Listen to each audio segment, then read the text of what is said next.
All right. All right. Got it. Got it. Yeah.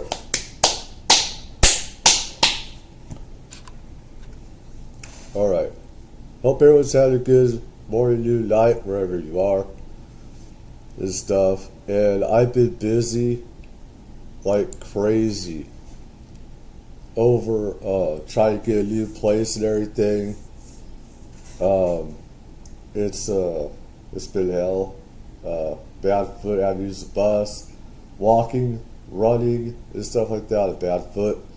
So I haven't been able to do much, but I have been watching everything that's been going on with drones and stuff like that. And I don't know, I've been pissed off that Trump pissed on us and about disclosure about UFOs, and he lied to us about knowing about drones. He lied his ass off because he's a sociopathic liar like any other politician is. Says he knew about this stuff, and obviously he lied, and a lot of people in the UFO community are pissed about it. But I do have news directly from the President of the United States that was just shared with me in the Oval Office from President Trump directly, an update on the New Jersey drones. After research and study, the drones that were flying over New Jersey in large numbers were authorized to be flown by the FAA for research and various other reasons. Many of these drones were also hobbyists, recreational, and private individuals that enjoy flying drones. In time, it got worse due to curiosity. This was not the enemy. A statement from the President of the United States to start this briefing with some news. And with that, I will turn it over to questions. And we will begin with our new media members, Mike Allen from Axios, Matt Boyle from Breitbart. Mike. all right.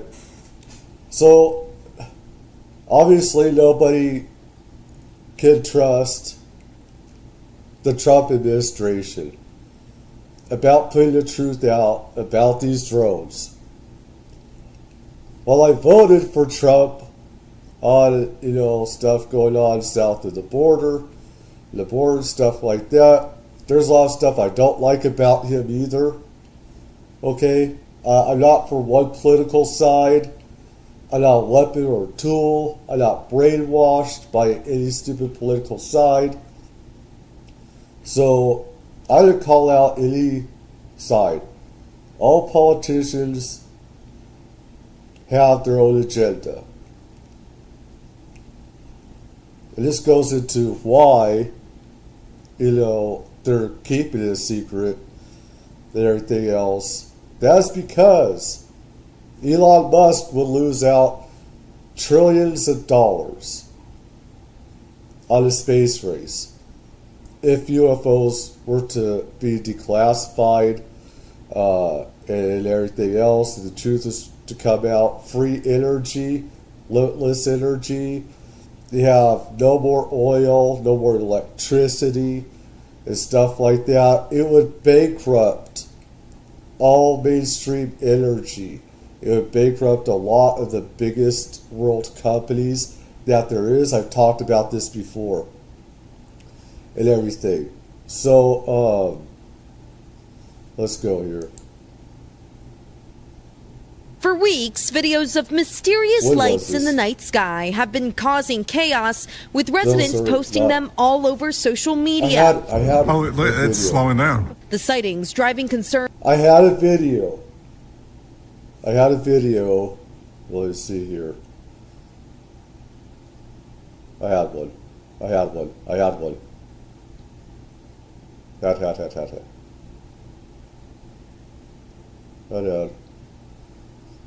There's Dragon Ball. But there's one video, I must have on Earth tab. This guy talks about how it shows where a UFO turned itself into a drone.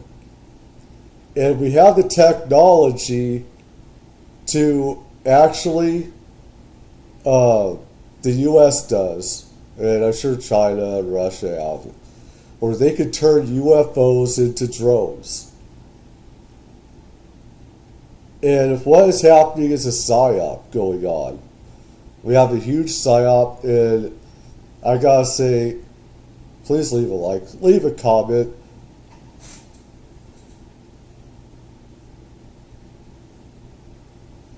Yeah, that's the thing.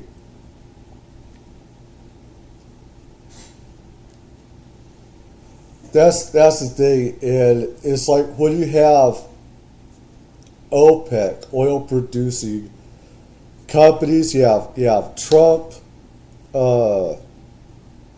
also wanting to drill.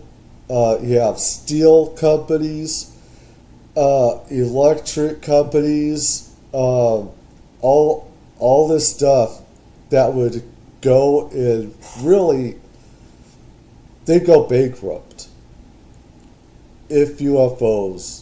It would also destroy mainstream religion and stuff like that. And I know Trump thought about this as he was in church and stuff like that and everything. And I mean, I think that, I was looking at Dr. Stephen Greer. He hasn't posted anything. And there's stuff that I know that he has is true and stuff like that, and stuff that I disagree with him on, and others. But he gave all this stuff to Trump. Other people did as well. A lot of other people that have been on the inside, from Arrow, Lou Elizondo, other people have been on the forefront of getting it declassified.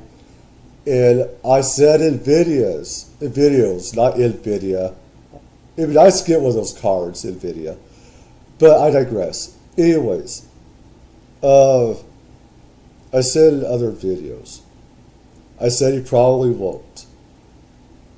But it pissed me off in others, for us that know the truth about UFOs and ETs and about these psychic programs like Stargate. And he's totally, it pisses me off because I have my own UFO experiences and how we've been attacked and we've been demonized, called, that Satan is in us, that we have demons controlling us and everything like that. So it's very personal to me. 40 years experience. And, where he doesn't even acknowledge Trump, does not even acknowledge the possibility, but he says that the FAA allowed it. It's like bullshit. It's like, are you fucking kidding me? How stupid do you think we all are? And the news is going to put out disinformation. Because they're a part of this, of covering all this stuff up and saying it's a joke and low green men and all this other stuff. And how other are to attack people like us and say it's all a mental health crisis or something. And I know we fought hard for the truth to come out. People are suffering. You're talking about also abductees that have been abducted by ETs. And what they've gone through is worse than what any person in prison has gone to.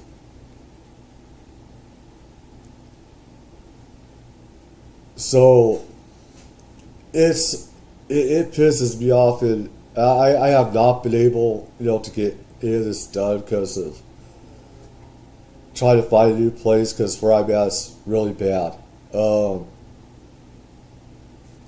Let's go. Concerns around who's responsible. It's a complete violation of privacy and unnerving. I couldn't sleep last night. Now, the White House is pulling back the curtain on the flurry of reported drone sightings, including near President Trump's golf club in New Jersey. After research and study, his golf. It's all about his golf swing. It's his golf swing. Of course. It's all about his golf. Yeah. He got messed up with his golf. Yeah. The drones that were flying over New Jersey in large numbers were authorized to be flown by the FAA for research and various other reasons. Press Secretary Caroline Leavitt underscoring, in time, it got worse due to curiosity. This was not the enemy. It got worse with the curiosity. It's our fault for being curious as to what's going on. Oh my God. So the people are the problem. Hey, you're not supposed to notice that up in the sky. Keep your eyes to yourself. Look forward. Oh my freaking God. How dare you? It's you guys. It's the people. That's the problem. It's you guys. Oh my God, it's the curiosity seekers. Oh my God, we gotta stop them. Oh my God. The reaction online, swift. Why couldn't they just tell us that when it was going on? Others remain skeptical. Was the research an activity? Okay, like you got to tell us. Ocean County Sheriff, who deployed officers and cameras to track drone activity, wishes the transparency came sooner. When we tell the public, see something, say something, are you that retarded?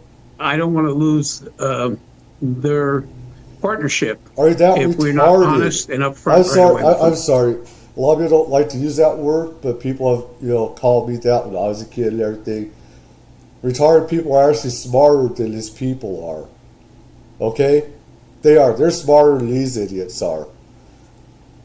You're going to believe that? Are you that dumb and stupid?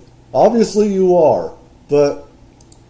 The research company Enigma Labs has tallied 650 drone sightings since November that led to a brief airport closure in New York, temporary restrictions by the FAA on drone flights, and calls from politicians on both sides of the aisle for federal assistance. While the Biden administration last month tried downplaying any nefarious nature of the drones, telling Today, these are lawful and legal aviation activities, manned and unmanned drones. And so all these UFO drones, which a lot of it was from the government, like I said, I know from the inside and stuff. I know what's going on.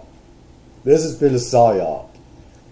Also, it's been to test how the people react within the Central Intelligence Agency and other intelligence. Okay? So they're collecting how we react.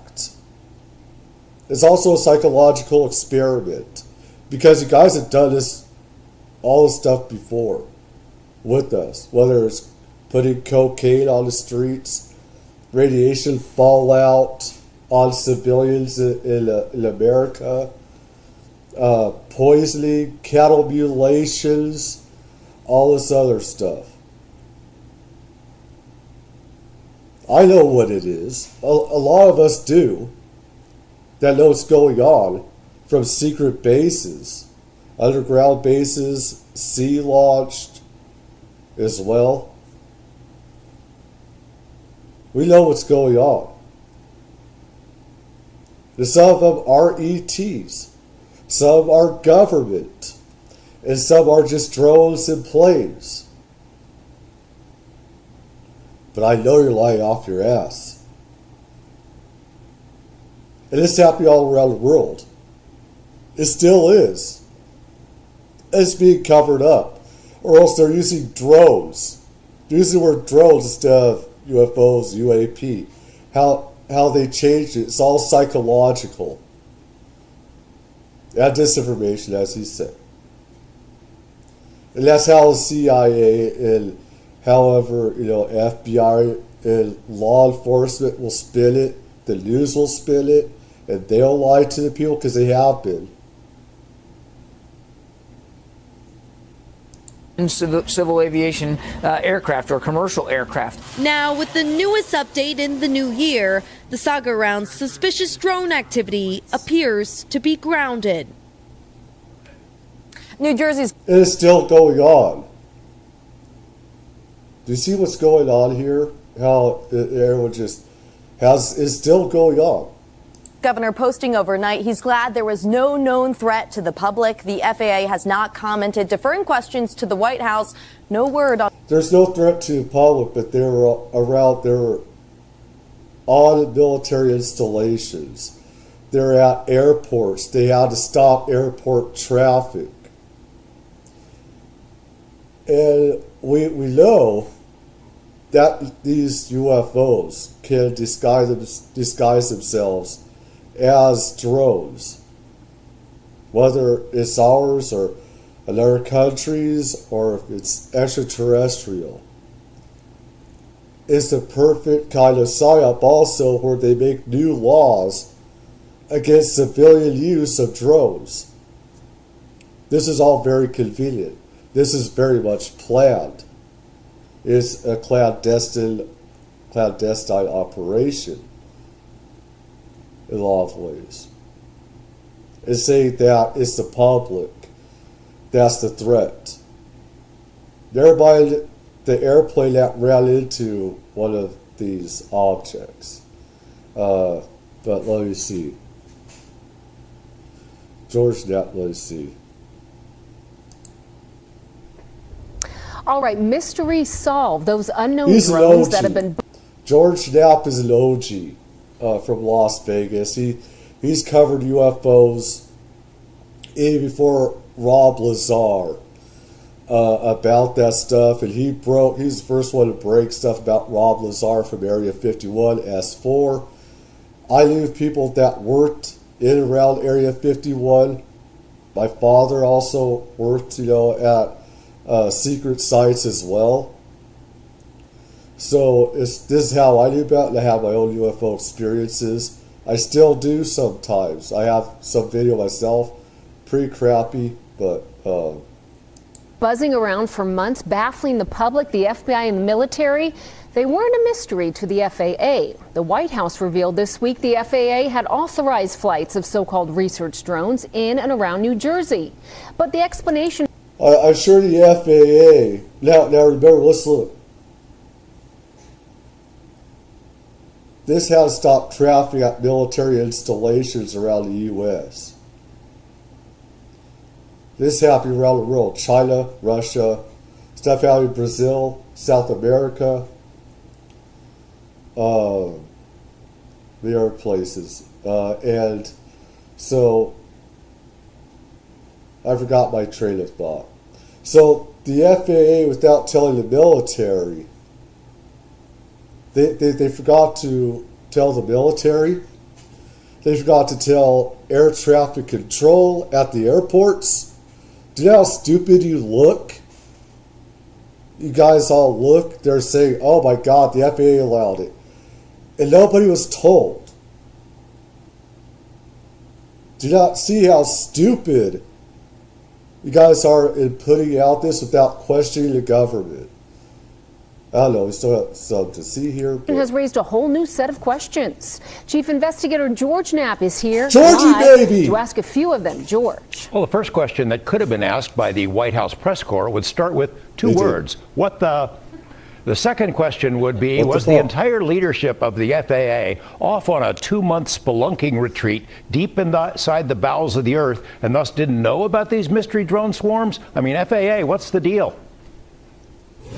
You're one of the only ones that is. The new White House spokesperson had a full plate of topics when she dropped this little bombshell. The drones that were flying over New Jersey in large numbers were authorized to be flown by the FAA for research and various other reasons. That is not an airplane. Well, then again, I could say this could be part of the PSYOP where only the highest people in the FAA were told about it and told not to say anything. Because this is a PSYOP. It's still ongoing, too. They're still being seen in New Jersey and other parts of the world and at military installations. But the news isn't covering that. Since late November, residents of New Jersey have been seeing odd drones in the skies. Those are Former like Governor planes. Chris Christie says one flew over his house. Football star Aaron Rodgers saw one fly over his car. Hundreds of video clips and photos were posted on social media sites, and news coverage was wall to wall for weeks. Most of the images seemed to show objects that were not all that mysterious, misidentified planes and regular drones. But as the mystery deepened and the drones kept flying, Congress started asking questions, and the FBI launched an investigation. We just don't know, and that's the concerning part. According to the White House, the FAA suddenly remembered that it had authorized flights of research drones. How many? Over what area? The FAA website doesn't say. Way back in the distant past, December 17th, the FAA signed a joint statement with the FBI, Department of Defense, and Homeland Security to say that it was dispatching advanced detection technology and trained observers to New Jersey to help investigate the drone mystery. The FAA had also ordered flight restrictions on drones over much of New Jersey, but it didn't fess up. Here's where the mystery gets stickier. In December, drones penetrated the restricted airspace over a New Jersey nuclear plant and over multiple military facilities on the East Coast. Drones caused Wright-Patterson Air Force Base in Ohio to shut down for a period. there, Coincidentally, ET craft during the there. same period when the East Coast was being inundated, formations of mystery objects invaded the highly restricted airspace over 4 essential air bases in the UK. The intrusions continued for weeks and were well coordinated, and according to media reports, the U.S. deployed its best anti-drone technology, but it had no effect on the intruders. And what about the serious intrusions that took place for 17 straight nights at Langley Air Force Base in Virginia, exactly a year earlier? Government officials acknowledged they employed their best anti-drone tech, but were unable to jam or track the intruders. Members of Congress have speculated that some of the drones were launched from Iranian motherships or Chinese submarines, or were flown by Russia. Exasperated officials in New Jersey didn't buy those theories back in December and might not swallow this one either. It seems like the FAA should be able to answer some pretty basic questions. When did it authorize the unknown research drones? How many of them were authorized? Over what period of time? And why didn't it come clean when so many agencies, including the FAA itself, were trying to figure this out? Back to you. I mean, either way, it's like it's a psyop. It's a huge psyop. And, few are going to question this. They're going to put out disinformation and everything and say that it was only this or that. It was planned because they don't want the truth out there that we can't control our own airspace. This is what it's about. Is that there are ETs, there are reverse engineered technologies that the U.S. government is flying. We have invisibility, cloaking type of technologies that we have as well.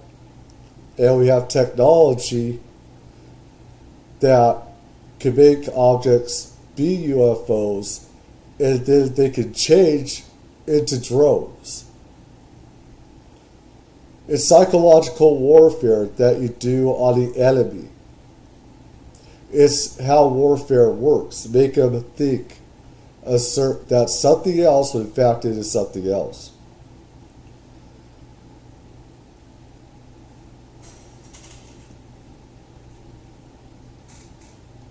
Let's look here. Some sheriffs in New Jersey are just fuming tonight. They're upset after the FAA confirmed that they knew the reason why mysterious drones were hovering over homes. They said it was research, but some law enforcement officers say that they wasted resources chasing down the drone reports. News 4's Adam Harding has the latest from Seaside Heights tonight. I just think it was unnecessary, and, we have to do a better job. The Ocean County Sheriff says the drone frenzy late last year could have been handled better. His 911 call center inundated with confusion. I think I'm nuts. I was just outside, and I was talking to my neighbor, and she said, "What is that?" And we looked up, and it was drones. How many drones did you see? There were 3, and I didn't know if I should call you or not. Yeah, you should. In response, the department set up a mobile command post to track the drone activity up and down the Jersey Shore. But now the White House says all that panicking was unnecessary, claiming the FAA authorized the flights for research. It would have been better if they just... It's all bullshit campaign as well. These idiots believe the FAA. Are you fucking kidding me? You believe that bullshit? I mean, you guys are really dumb and stupid to believe that. And to trust these things the FAA or the government puts out. I don't think people are qualified to hold office if they don't know that their own government is scamming them and do not know the truth and don't question things. You know, it's ridiculous. It shouldn't be all. Just told us it was authorized, and there wouldn't be any resources spent or any activity. While he wouldn't put a dollar amount on the response, he says the real cost is credibility. He's the Monmouth embarrassed. sheriff in agreement. Certainly they could have quelled it. Somebody from the FAA certainly had to see all the national reporting that was going on and could have made the phone call. They didn't. When I heard that, I didn't get information because it didn't say exactly what they were investigating. Kevin Ajan shared this cell phone video of some of the activity he saw in the sky, blinking lights moving in a pattern. Everybody was questioning it, everybody, you know, and it was something that I actually witnessed, so I'm one who saw them. But I don't know what to believe, to be honest with you. It seems very strange. Like, how does it take that long, and why is it top secret that if they're flying for research? In Seaside Heights, I'm Adam Harding, News 4. New York.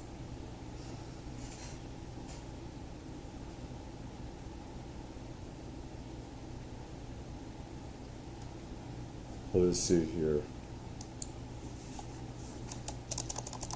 There's something,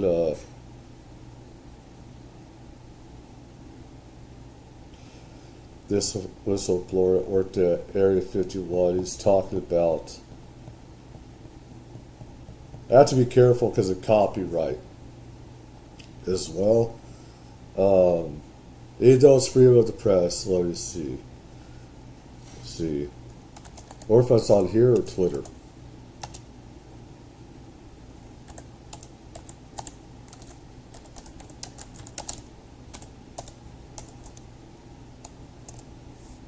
Chlorophyll.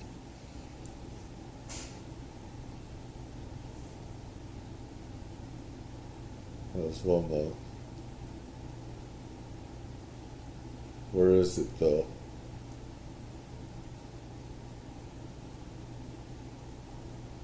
The mystery widened.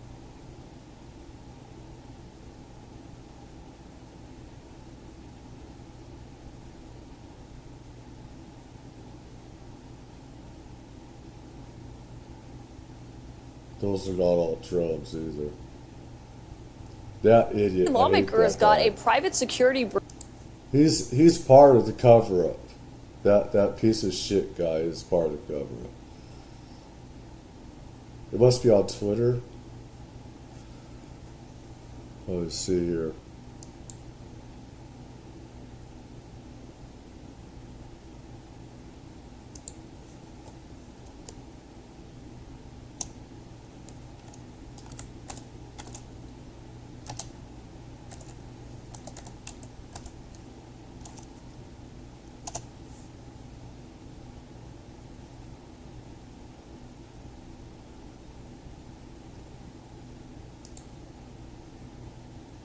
That's a triangular drone, but I want that. I'm looking for that one video. Now this is crazy.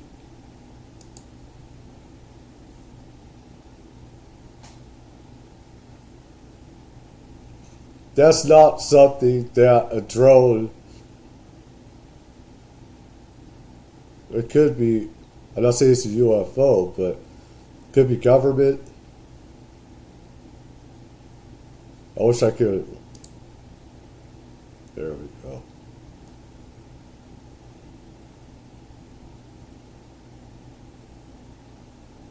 Now, is this AI or is this real? That is a question, isn't it?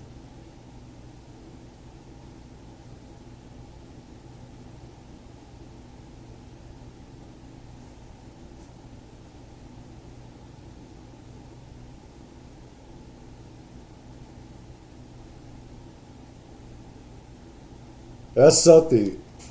Lasers like that that has to be some real classified stuff. That's real classified stuff. It's not something that civilians have. Lasers that powerful? No.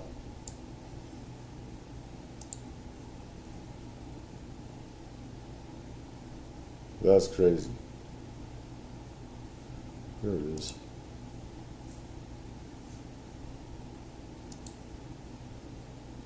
Look at that. All that. So there's objects going around this, moving around as well.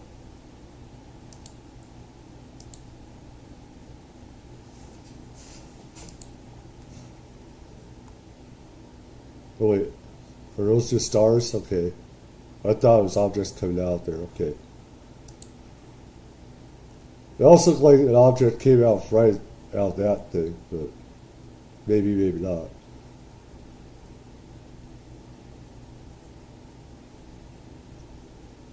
Those are FAA lights. FAA lights.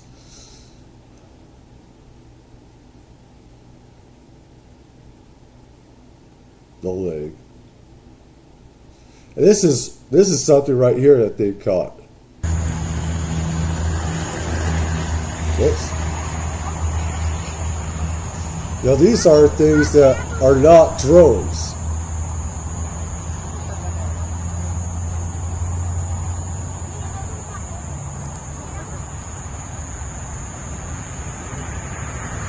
It has no rotor on it. Look at this. There's no rotors or anything. It's defying gravity in physics like that. And this seems like government technology that we have. This is not something that, can be made by the public, though.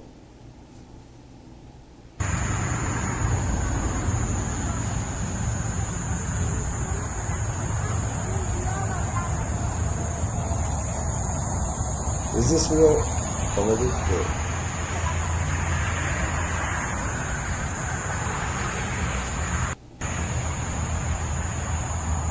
That was over Miami, yeah, okay. This wasn't 19 hours ago. This is last month. Orbs that transform into drones. I mean, it's tough. Every time I see a video, I'm then my opinion. What your constituents are telling you. What do you think is going on in the skies? I mean, it's tough. Every time I see a video, I'm then my opinion seems to change. I mean, I've recently been watching and spent some time with the videographer out of Long Island. I mean, he has orbs, these glowing orbs of light on camera that as you watch them right before your eyes, they seem to transform into a mechanical drone. So I've actually watched it myself where these orbs are glowing balls of light, different blinking lights all over the place. And as it gets closer to you, you actually see it transform. Do not trust the government. Do not trust what Trump is telling you. He's going to lie. His administration's going to lie. Because they want to make money off of oil. There's Elon Musk that will lose trillions of dollars in trying to venture into space and making his own human type of technology. We're Neanderthals. His technology is Neanderthalic compared to stuff that we have. The secret technology that we have. That put Elon Musk out of business. It put AI out of business. The stupid thing that I almost said Bush, but that Trump has is a stupid fake Stargate thing and having artificial intelligence take over human jobs and everything else and everything. They will lose out. Trillions upon trillions of dollars. hundreds of trillions around the world. Transform into a drone. Whether it's a drone from the beginning and it's being obstructed by bright light, I can't tell you, but it is cause for concern. We have looked at flight tracker data. We don't see any airplanes in the skies. These things are absolutely some kind of phenomenon that's happening just over our homes. We need answers, and we need them quickly. Yeah, and that's so important to note that, you are looking at flight tracker data and not seeing records of this. So, Mayor, are you confident that we will start to get some definitive answers, whatever those answers may be? I believe we're going to get answers. Calls for speculation as to whether they're going to be definitive. This is last month too, I believe. There was a newer one out there, and this isn't it. But when was this? This is December 9th. No, that was not. That's not.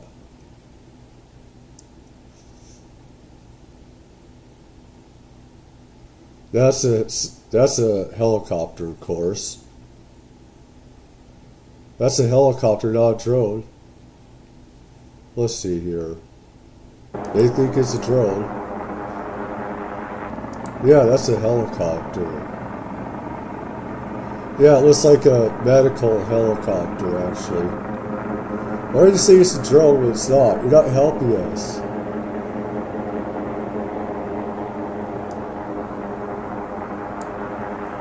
I don't understand. No, this doesn't look real. But, so that looks like AI. This is from December 19. They got dramatic music for dramatic effects. Okay, that right there. We got this object. Seen plenty of these in my life.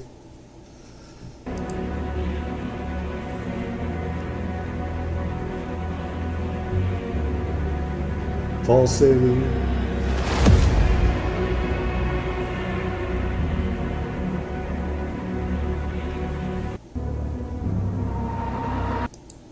That looks like it'd definitely be fake. It doesn't look like it'd be fake. It could be. But it looks like there could be, it looks like somebody superimposed these lights here in with a real one, maybe, that was right there. But, that's a helicopter.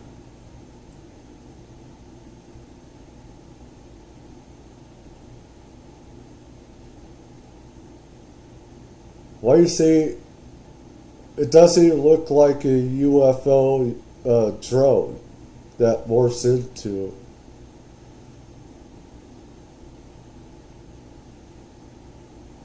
Right, that's just.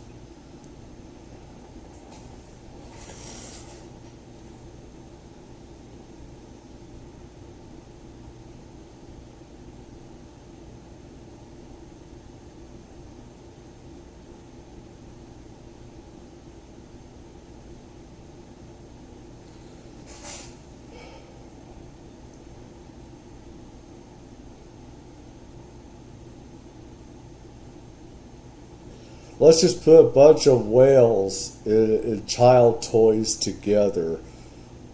Put them all together, smash them together, and that's what you got right there.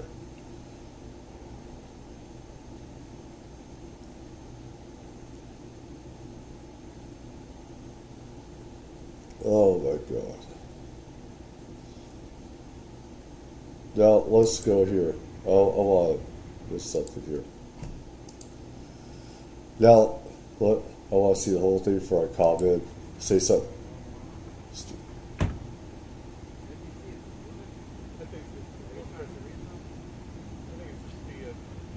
Looks like some creature gonna lay some eggs. Lay some eggs. From another world or something. Some stuff is kind of funny, to be honest. That's what you said. Travis Air Force Base, Fairfield, California, January 25. Let's take a Make this up. This is what you call UAP, unknown aerial phenomenon, versus UFO, which is UFO is a flying object. UAP is aerial phenomenon. So, see, it was like stars right here, of course. All right. Yeah, but a light in the sky doesn't make like a. No, it doesn't. It doesn't do that. It doesn't look like a dolphin or a. Yeah. Also, it's like a whale. There's a dolphin. There's the nose. There's the tail. Yes. But look when you look at the like camera. over- Wait, look at hers. Look at hers. It's like over Travis. Yeah, look at it. It's a little. That's weird. It's dark. Look, could be a Whatever rocket. that light is. It seems like it's a rocket to me. Look, I wonder if it's a. Yeah, I it definitely wonder looks if like it's a coming. rocket. How far away you think it is?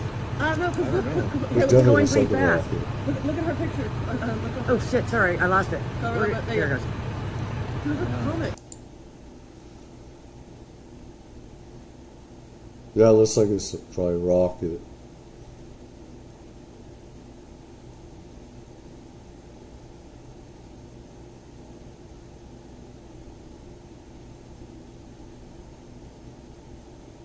That's before it took off. Let's let me see here.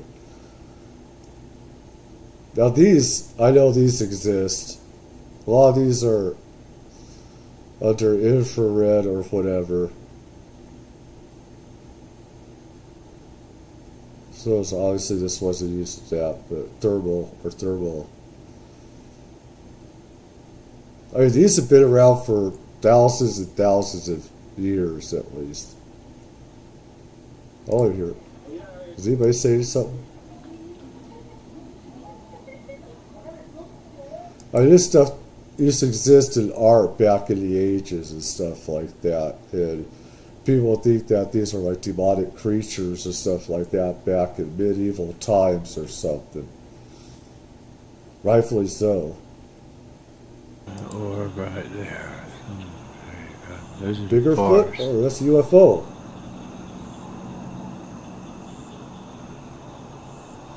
That UFO actually sees them. Is this actually UFO? Right in the trees there. It knows they're watching. They know they're watching. It's back and forth. It's going to come up here. Is it going to look at them? And it turns into something else or what? Right there in the Turn forest. to a drone? No, it's right there, right there, right there, right there, right there. There's another aircraft right here. I find with some UFOs that I've seen, then there's aircraft that come right after it. Right after. Turn down slower.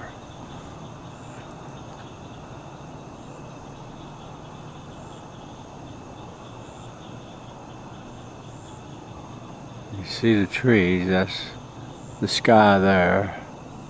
What was that There's other two. one? I just saw the second one.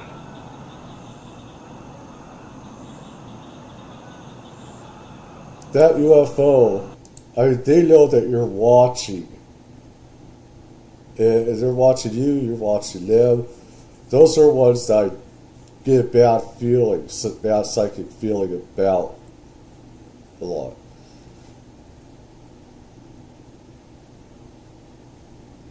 Let's see here. This flight, the moon is below the horizon. By quite some way.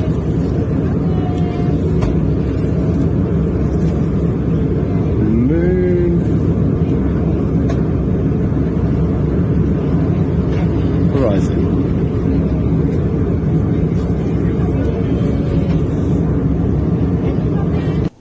Please can someone help explain That's at least 3,000 how on this flight that's real. That looks like it's 3,000, over 3,000 degrees. So.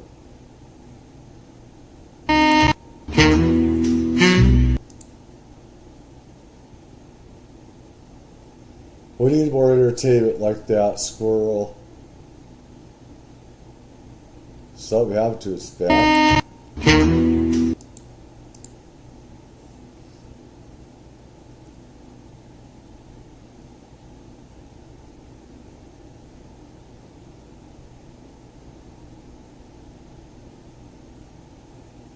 I don't see it here, but let's see. Let's see.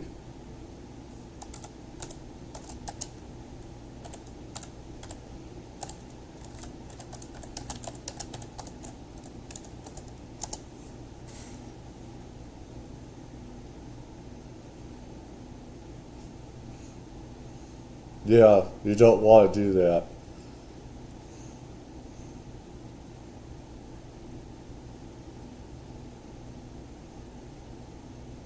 That's natural phenomena. Though they could do that, they could make themselves in clouds, but yeah, that's that.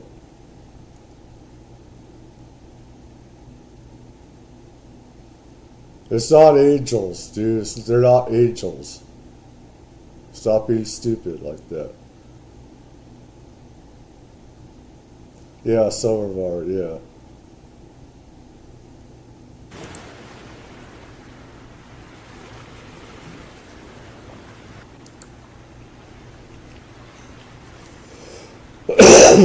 Sorry.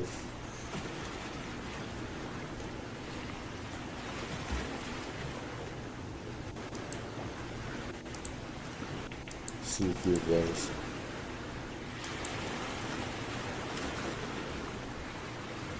Turn this off. If I could see.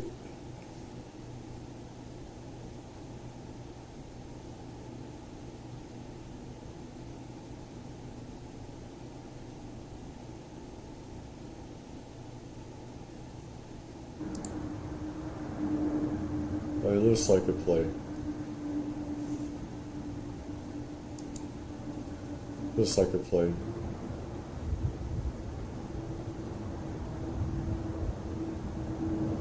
I was thinking more from UFO to plane. It's crazy, but.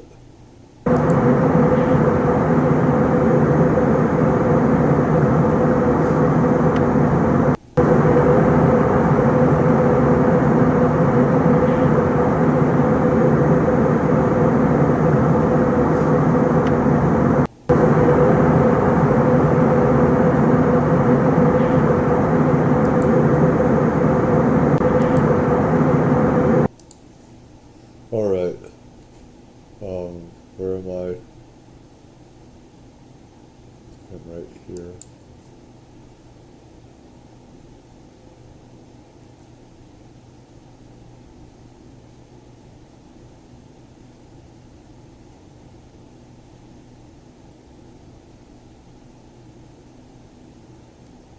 I just,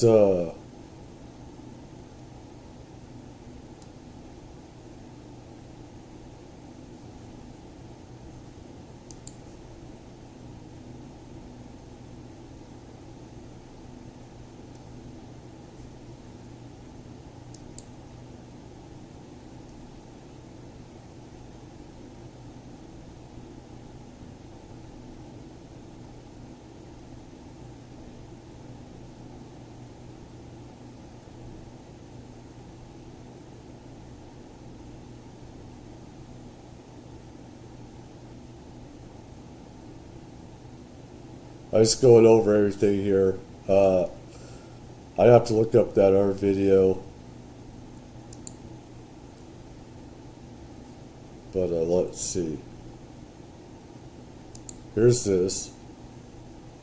From News Nation. And I got a copyright strike from this company before. This is freedom of the press. I'm going to go over it.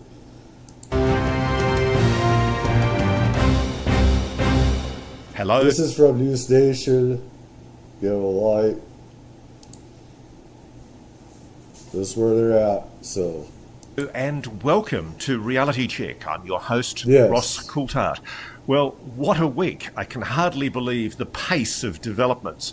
We've just had a statement from the White House where they've, for the first time, given a definitive statement on the drones, the mystery objects that have been buzzing the skies of not only New Jersey, but pretty much the entire east coast of the USA, the entire continent, and much of the planet. But if you believe the White House, it's all explainable. And apparently it was authorized These were drones that were authorized to be flown by the FAA for research and various other reasons. Let's take a quick listen to the statement from the White House earlier today. Before I turn to questions, I do have news directly from the President of the United States that was just shared with me in the Oval Office. From President Trump directly, an update on the New Jersey drones. All right, people are going to say, why am I so pissed off about this? Because it's personal to me and my own personal UFO experiences of what I know. And from people on the inside as well. I'm sick and tired of this bullshit from each administration doing this. You know, all politicians on all sides do this, and this is a global thing as well. So, after research and study, the drones that were flying over New Jersey in large numbers were authorized to be flown by the FAA for research and various other reasons. Many of these drones were also hobbyists, recreational, and private individuals that enjoy flying drones.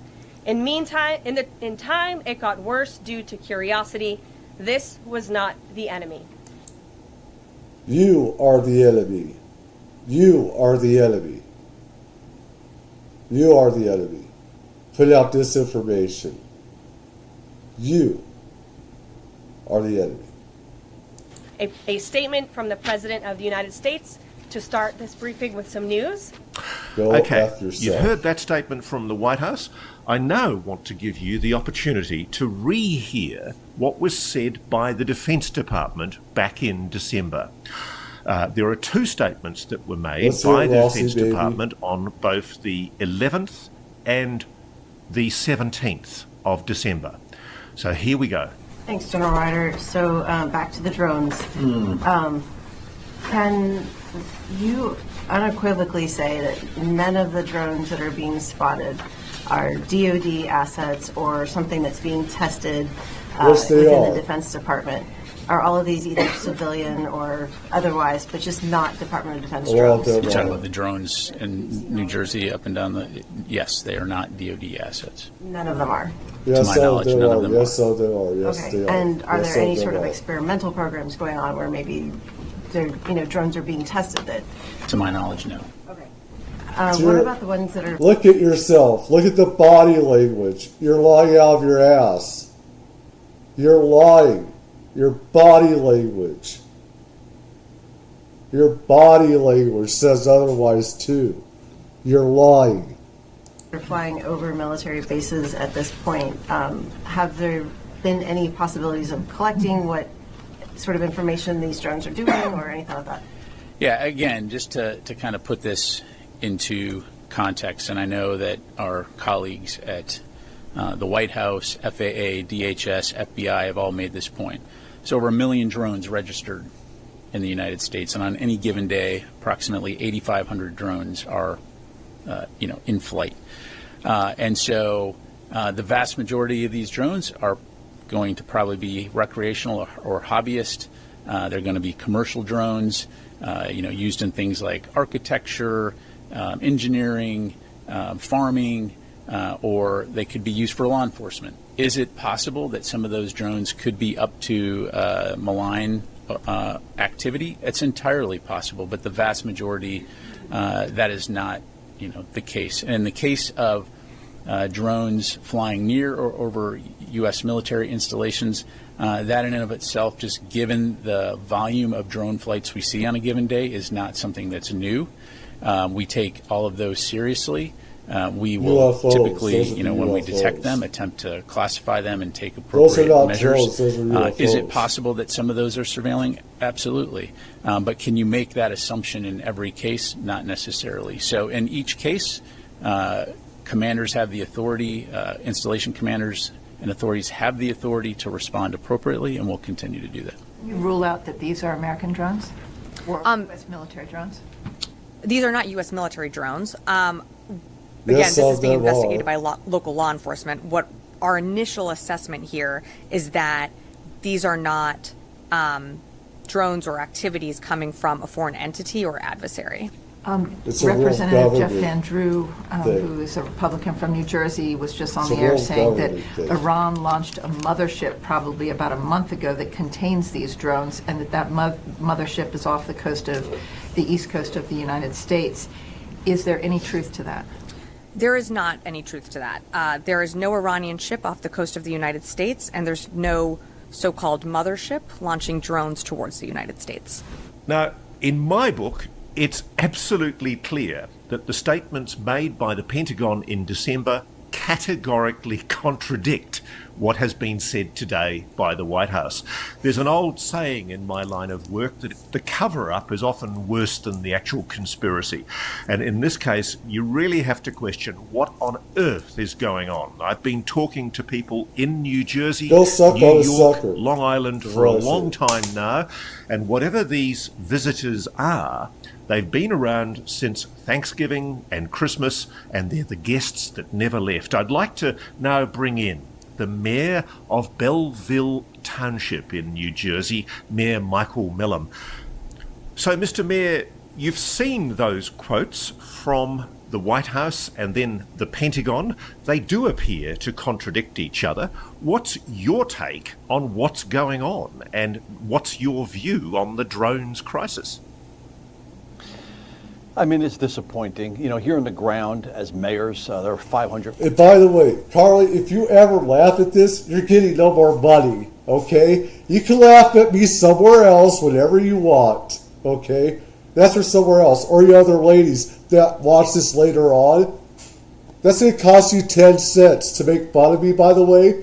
That's what OnlyFans is for. This is serious stuff. Okay. Mayor Strong here in New Jersey. We are the closest to the ground. The people are coming to us for answers. And sadly, our federal government is failing us. Our state government is failing us. I mean, come on, just listen to that most recent statement. We've been waiting now, 8 days for disclosure on this matter. And we're told that the drones that were flying, past tense, were flying. Last night, there were multiple drones over my house. So I don't know what they're talking about when they say were flying. And then they're flying for other various reasons. What could the other various reasons be? We have miles and acreage in the Midwest where you could fly anything you want experimentally and test and do your research there. Why are they flying over northern New Jersey, right dead smack in the middle of our airspace? It's not just over New Jersey. It's happening all over the world. All over the world. We've been saying that over and over. So still have more questions than answers, and unfortunately this is sad, and this is not the disclosure that myself and many others were looking for. I have to admit, it is an amazing disappointment to see a president who has campaigned so strongly on his willingness to confront what he calls the deep state, and he appears to be so supinely rolling over and willing to accept and acquiesce to the wishes of the national security state on this issue.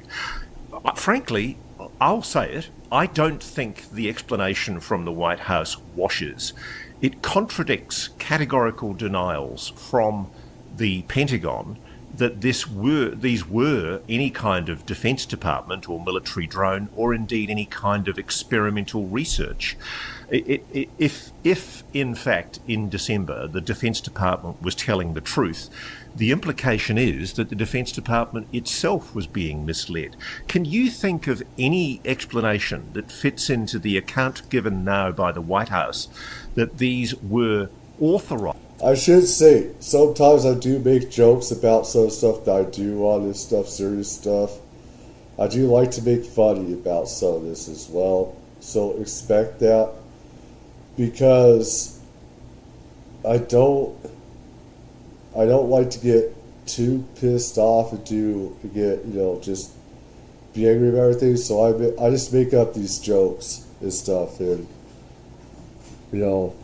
they're not going to laugh at me about this or not. It's just I do it to inject fun, to make jokes. So, I have to do that. I'm going to do that, because I want there to be some humor as well in this. Drones authorized to be flown by the FAA for research and various other reasons. Can you tell us what you were told by the FAA and the FBI and the Department of Homeland Security? Yeah, I mean, listen, point blank, Homeland Security said it's not us. The federal government told us point blank, these are not federal operations. Those two things were told to us point blank in a mayor's only briefing here in New Jersey, whereby our state of New Jersey, our own governor, couldn't get answers from the then Biden administration. I mean, come on, the Biden administration couldn't tell our governor, wink, wink, these are us, we're doing research, these are our drones. Come on. I mean, we're not accepting this anymore. And then we were on a mayor's only White House briefing where we were told, you're seeing things. There's nothing to see out there. We don't have not one credible threat of a report in the sky. Then the very next day, they actually convened a House Intelligence Committee, had a classified briefing that lasted 3.5 hours. Well, what did they talk about for 3.5 hours if, one, there's nothing to see here, or two? It's all bullshit, smoke and mirrors. They want to keep everything a secret. They don't want the truth out there because it would bust the world economy. So they're going to want to spin their story and lie to not only the American people, but the world that this was, just some experiment that they're doing. So, two, if our AA is saying, oh yeah, by the way, what, they forgot to tell us that those were our drones, that they have clearance and they have licenses to fly? The FAA was telling us here in New Jersey when they issued a ban in 26 different municipalities, which was then extended. By the way, it's no longer active, but they were telling us if they see a drone in the sky, they may take lethal action. Come on, why didn't they just tell us from the very beginning that it was theirs? I mean, I'm not buying it. I'm still waiting for that disclosure. I mean, sadly, I've been waiting for about 8 days. I didn't expect much from the Biden administration. I do still hold out faith and hope that we will hear something better from the Trump administration. He's been all over this topic. He's been quoted multiple times. Even going. Trump lied his ass off because he knew disclosing UFOs, like I keep saying.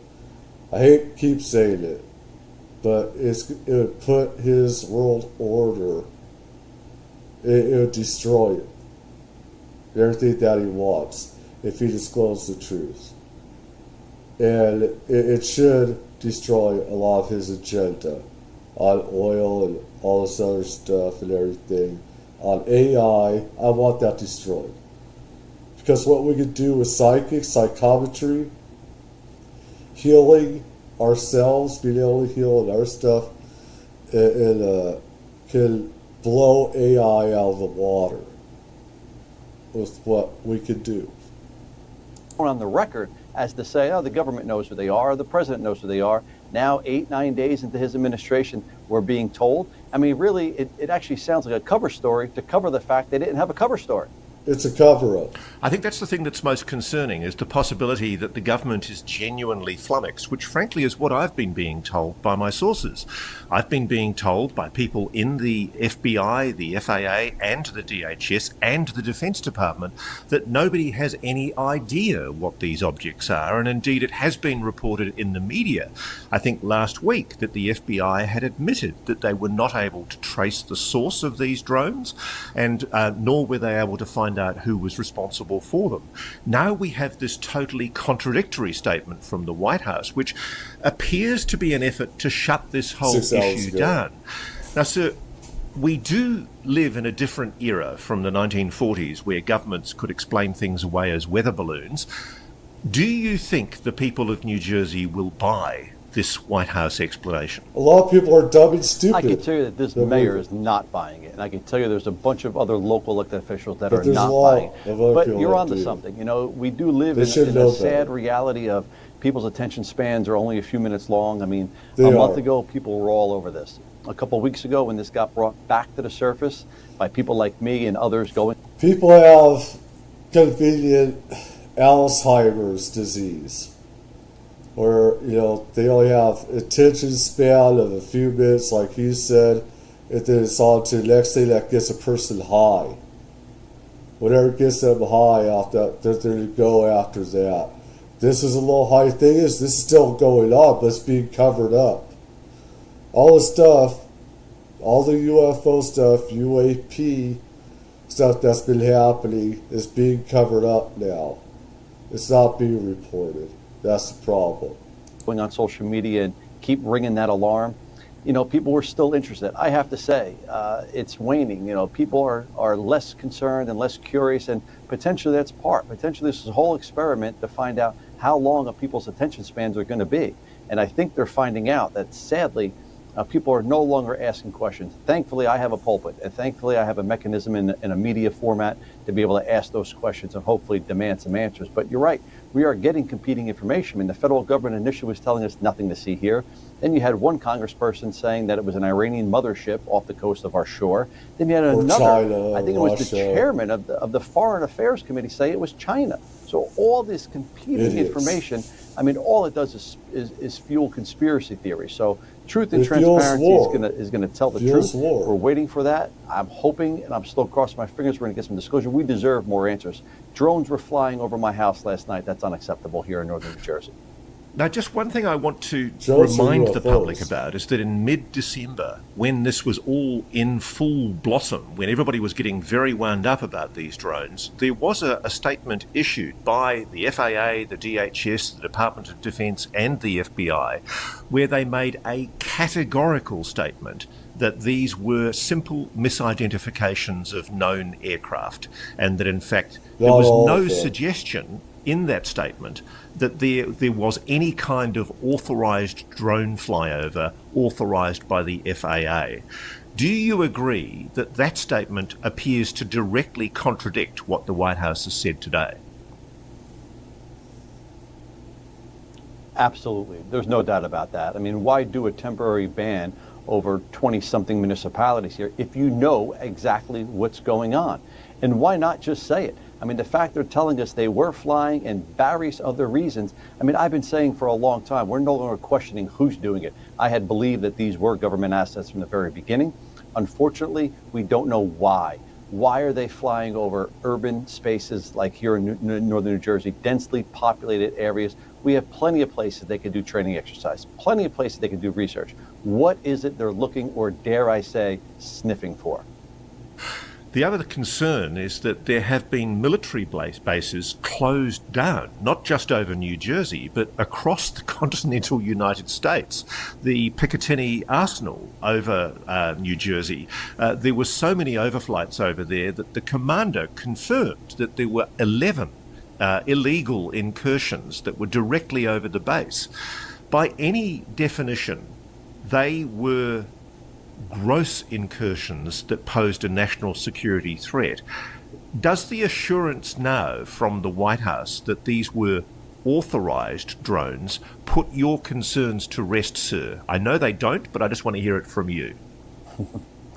No, they don't. As I said before, it sounds like a cover story to cover for the fact they had no cover story. I mean, keep in mind, it wasn't widely reported, but a couple weeks ago, there was a Chinese national in California who was caught trying to board a plane en route to China with a drone that had flown over one of our military bases. So clearly, there are bad actors at play here. Clearly, in my opinion, there are some good actors at play. True. Potentially that we put drones up as a counter-surveillance measure. Potentially we put them up for our own eyes and ears up there. But just tell us that's what's happening. To tell us first that we're seeing things. You know how insulting it was to the residents of New Jersey to be told you guys are seeing things, it's all misidentification. And now to be told, oh yeah, by the way, the FAA did permit these things. I mean, come on. We're not buying the story anymore. They have to do better. Well, Mayor Michael Mellon. Well, never trust what the government tells you, because whatever they tell you or tell us, it's lies and disinformation. Never trust them. Do your own investigations, and you'll find truth. You'll find enlightenment. If for the government, you're going to be going down blind in a dark cave of nothingness. You'll find darkness. You'll find no enlightenment. You'll find no knowledge. You'll find lack of life. I thank you so much for coming on so quickly, and I somehow think, knowing the people of New Jersey, they're not going to take this sitting down and just cop it. I suspect that if these drone incursions do continue, and as you say, they haven't actually abated at all. The other misleading thing I think that was being said was that these drones ever went away. They never went away. If they continue, it's going to be very interesting to see how the government wriggles its way out of this one. Mayor Michael Mellum, thank you so much. Thank you for having me. I'd like to bring in evidence that suggests that the drone incursions, so-called, are not happening just over the east coast of America or the west coast. They're happening all over the continental USA, as well as, frankly, the United Kingdom, Western Europe, Japan, Russia, China. And today, I'm bringing you a local police chief from a little town of 2,112 people called Ord in Nebraska, in Valley County, Nebraska. Chris Grooms was the police chief in Ord until December, and he's got some very interesting accounts from local residents of a spate of drone sightings that took place around 2019-2020. Chris, welcome to Reality Check. Good to have you here. Again, I need to say this for News Nation. Give a shout out, give a like. Hopefully you don't try to copyright you. Because this is freedom of the press. I'm putting this out so the truth gets out. This is what it's about. Getting truth out. And cutting through the government lies about this stuff. Everybody has the right to know the truth of what's going on. Were and are local residents seeing in the Ord City area? Well, to this day, they're still popping up here and there. Deputy that still works with the Valley County Sheriff's Office, just as recent as December 2024, had filmed some pretty odd stuff. Back in 2019, 2020 is when they were very active here in the Valley County Ord area, and even to the west of us, about 100 miles, there was some counties that were also seeing the same stuff on the same nights at the same time as we were. So clearly, it wasn't just a bunch of hobbyist kids or people out flying their drones. These were large drones. They were small ones. They were bright lights in the sky. They were orbs at times. It was madness for about 17 days. So it was a very specific period of time. It was what, over 17 days, you say? Yep, approximately 17 days. Yep, about December, I think 24th to about the 21st of January. So that was from September 2019 through to January 2020. December 24th of 2019 to about January 2021 of 2020. Right. And the thing that really strikes me, reading some of those reports that you've got from locals that you've very kindly shared with us, in some cases people were seeing anything between 6 to 25 objects at a time. Yep. Even here in Valley County, there's a town southwest of Ord that's still in Valley County called Arcadia. And one of the nights, a couple of the off-duty officers, to include an off-duty state trooper and an on-duty deputy with Valley County, including the sheriff, they witnessed anywhere between 40 and 50 essentially surrounding the town. 40 and 50, and these are they large drones, these, or is there a variation in the different types of drones?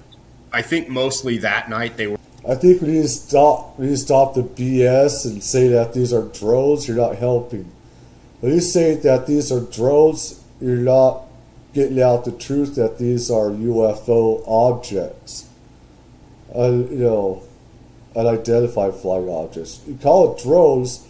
People are saying these are mechanical things of human nature. Not all of them are.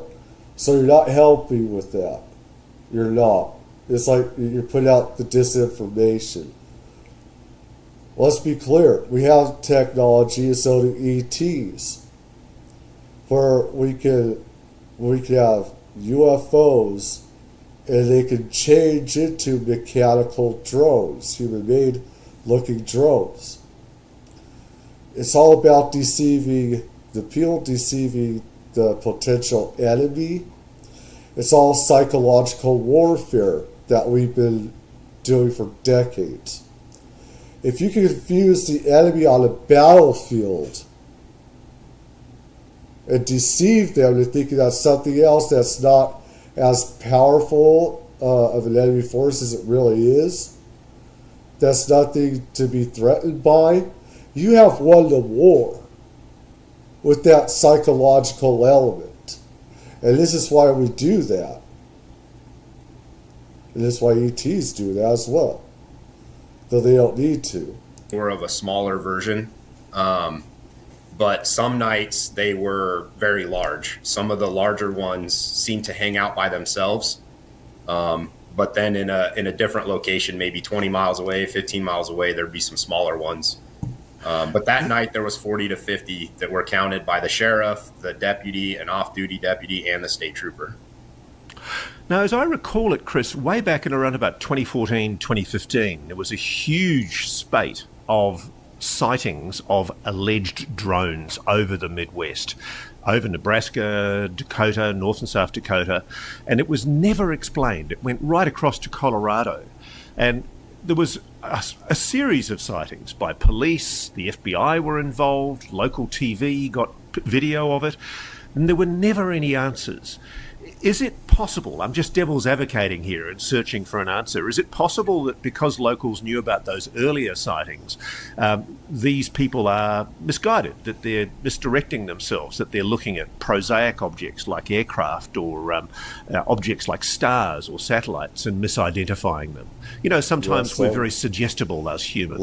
Could it be that, do you think? Well, obviously some of those calls did happen, but we would do our due diligence and investigate into it. And a lot of that did happen in other counties, but there was times where you had multiple witnesses, you had deputies, sheriffs, police officers witnessing things with their own eyes. And these things weren't 30,000 feet up. They weren't in space. They were at 60 feet, 100 feet. They were right there. And, oh, go ahead, Ross. I was going to ask, and what exactly were people saying that they were seeing, including some of your deputies? That's a lot brighter. If you're up close right there, that could like blind you probably. So how the camera sees it and how we see it, it's a lot different than how they saw it live in person. It varied. My personal experience on a call, I saw a large, bright orange-red light in the sky at about 100 to 150 feet. And it had moved roughly 3/4 of a mile away. It was away from me and had moved directly in front of me 3/4 of a mile in about 2 to 4 seconds. And It was at about 100 feet. It made no noise whatsoever. And I tried to pursue it as it continued to head south out of our county, and I couldn't catch it. I never really got a good look at it. I couldn't tell if there was wings or a tail or anything because it was just so bright. It was just a big bright light. If an object moves in 2 or 3 seconds, 3/4 of a mile, that's an extraordinary rate of acceleration, isn't it?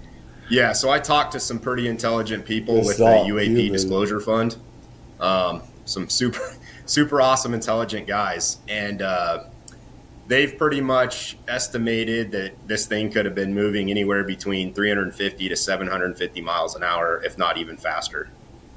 Now, unless you've got a jet turbine-powered drone with the kind of jets that sit on a 737... Well, jet turbine can't even do that and stop and go like a ping pong ball. It can't because you're breaking physics at that point. And the human body can't, an impact. There's a certain amount of G's a human can take.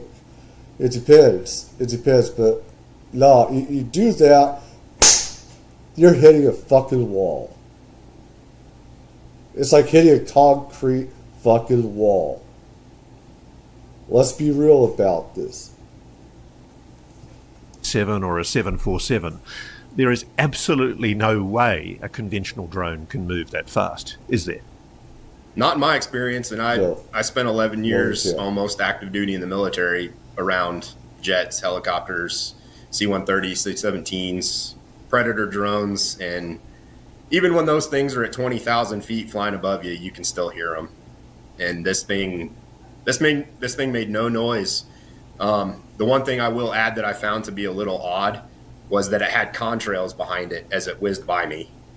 And I could never figure out what that was. I've talked to a few people that kind of gave me an idea of maybe what that reasoning was. But the other thing that was concerning was as I tried to pursue it and it continued out of my county, I came to a bridge that goes over the North Loop River, and it kind of opens up into a big area that gives me a better line of sight. And I got out of my truck to try and climb onto my hood to see if I could see it, and it was gone. It either shut the light off or it just flew over the horizon so fast that I couldn't make out what it was or get a better eye view of it.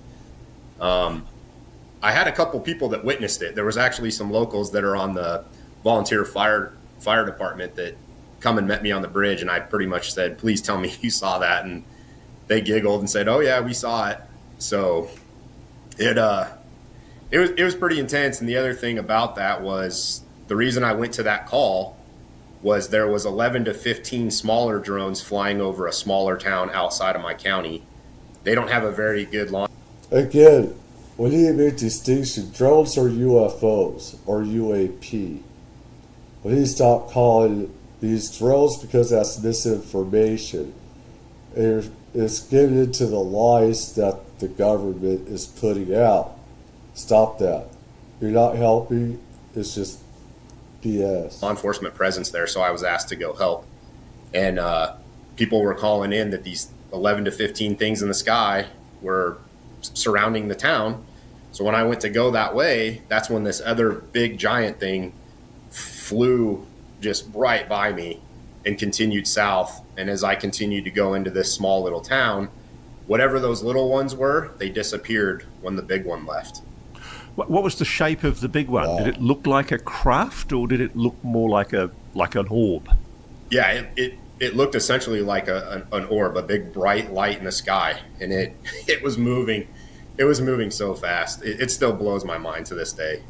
So when you say fast, I mean, you'd be familiar with the term the five observables, the things that are used to describe anomalous objects: instantaneous velocity, hypersonic velocity, extreme speeds, transmedium, going from sea to water, water to air, atmosphere into space, stealth, and of course positive lift with no visible means of propulsion. Do any of the objects that you've seen or that your deputy's seen conform to those five observables, you believe? I'd say a lot of the time that instantaneous acceleration was going on. Just they'd be hovering for, I mean, these things were around every night for 3, 4, 5 hours, just moving around, doing weird stuff around little towns. And yeah, they'd zip away. And a ton of the witnesses that we interviewed or we talked to all said the same thing, that when these things would fly off at extreme rates of speed, they never made sounds. They never made sounds that a quadcopter drone would make. They would take off. There you've got instantaneous acceleration, or hypersonic, just high speeds at least, and you've also got no visible means of propulsion. You're not hearing a jet turbine. You're not seeing or hearing a propeller. Yep. And just like that night that I saw that large one fly by me, talking to those UAP Disclosure Fund guys, they had mentioned there could have been possibly a sonic boom if it had reached the speed that they threw in there and estimated. And there was no sonic boom. There was the contrails, but there was no sonic boom. It was just complete silence. That's very important distinction when you see UFOs, whether it's government, ET, or whatever, is that if they're not making a sonic boom, then it's not civilian. That it's not mainstream military aircraft. It's something else. Something different, exotic. So what's motivated you to speak out publicly on this, Chris, as I understand it, is you've looked at the videos and the photographs of what's being recorded in both New Jersey and in other parts of the United States. And what you saw and your colleagues saw back in 2019, 2020, is it identical or similar to what they're now seeing and now recording? Yeah, it's very similar. It's around. I mean, this could be all anecdotal, but it's around the same time frame, that December, January. The possible sightings of SUV-sized drones, the orbs, the lights in the sky, doing things that make no sense. It's all very similar to what we were seeing back in 2019, 2020. What do you think it is? Oh, when I first saw that stuff, I questioned a lot of, what was I seeing? Could it have been us? Could it have been a foreign adversary? But then immediately I threw out the foreign adversary thing. This middle of nowhere, Nebraska, if you're a foreign adversary coming out of a submarine out in the ocean and you're flying back to a submarine every night to the east or west coast, how are you refueling? Where are you re-energizing? Whatever you want to talk about when it comes to battery operated or whatever. It wasn't foreign adversary. It just wasn't. The other thing I thought was really well done. I think with some of these is that you have a psychic feeling as well. And what I would ask him or the others is, what did you feel it was? Along with, what do you think? What did you feel it was? Did you have pins and needles on your skin? What type of phenomena was going on with your body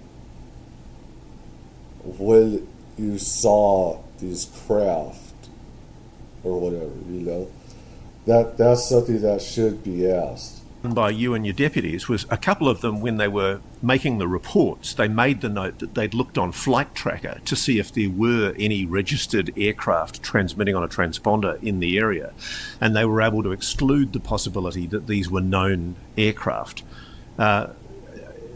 Was that a common feature, that your officers were basically trying to rule out prosaic explanations? Yeah, and another thing is we do have flyover jets going from big cities. That's obvious, and that happens from sun up to sundown. But those things are at 30,000, 40,000, 25,000. So you know that that's a jet flying over you. These things were at 60 feet. They were at 50 feet, 100 feet. They were right. They were right Our there. aircraft They can't weren't do that. high up in the air. But yeah, we used some of the flight tracker data to see if it was potentially a jet, which obviously it never was. We do have your typical National Guard CH-47 Chinooks and your Blackhawks that fly around here and train. But even then, I can tell the difference when a You know the difference for a freaking Blackhawk or an Apache or a Cobra gunship? They have those propellers spinning and stuff like that. And it was 50 feet stationary just right there. You know the difference. It's not one of ours. Could be exotic, could be whatever, secret craft, but not mainstream. Chinook is 3 miles out. I can just tell by, I've been around them so much, and I can just tell. But they don't even really fly around towns like these things were doing. They stick out to the rivers. And I'm just trying to think of possible explanations. With military aircraft and stuff, they have designated zones where they're told to fly, and only certain routes they can use. They're not supposed to deviate. Sometimes they do, but they're not supposed to deviate from the flight path that they're given. This is to avoid other public aircraft routes that, say from local airports, public airports, and you have the police that use their own routes and stuff like that. The military has these designated flight paths, so we won't run into each other, blow each other up like just happened last night. So, and I saw it happen last night. I saw that helicopter ran right into that airplane. It rammed it. That was a bad one. It rammed right into that thing. last night. Is it Offutt Air Force Base is about, 190 miles to the west of where you were, or where you are? Could it be that these are military operations out of the Offutt Air Force Base?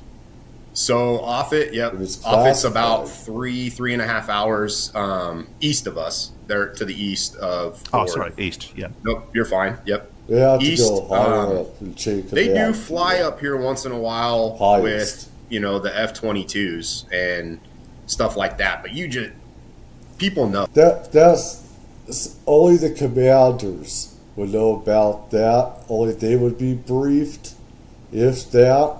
Only the highest chain of command. It'd be a classified type of thing going on, operation and stuff like that, where they might be briefed that something's going to happen. Be ready. Don't, jump to conclusions and stuff. No need to scramble aircraft. We're going to do this and stuff like that. But, lower chain of command, stuff like that, ain't going to know anything about something. Oh, people just know that. It's a jet doing flybys. And obviously the noise. You can hear them while they're out doing what they're doing. Yeah, they're screaming. It's an amazing mystery, this, Chris, because, of course, there's been the previous sightings over the Midwest that had everybody baffled, that did make national television at the time, and the FBI wasn't able to provide an explanation. And even the government formally denied that it was anything of theirs. We've got the same situation again, where the Defence Department's denying that the drones on the east and west coast have anything at all to do with the Defence Department. Somebody's not telling the truth, are they? I mean, there must be somebody who knows what these objects are. Yeah, I think we do know. When all this was going on, my sheriff, other law enforcement agencies, we reached out to, everybody, the FBI, Offutt, the local state police, FAA. We reached out to everybody. They were kind. They were polite. They answered our questions as best they could. But none of the answers came from anybody. That, oh yeah, that's this, or oh yeah, that's China or Russia. We never had answers. Russia. Which is it's like the Brady Bunch, where it's like, what was that? Sister she always blamed everything on Marcia. She goes, always Marcia. And so it was the same thing with Russia. Everybody's blaming Russia and stuff like that. Then when that gets old, they blame China. When that gets old, say, okay, we have to blame Iran or whatever. Oh, North Korea's there. Let's blame. We can't keep North Korea out of it. We got to keep this in the family here. All right, we need to keep this in the package and everything. Keep the military industrial complex going here. Let's get North Korea in on this too. Everybody else. No, let's get the Philippines in on this as well. Let's get Grenada on this. Panama. We need the canal. Let's go after Panama. Let's go Panama, everybody. There's the threat right there. They're doing it.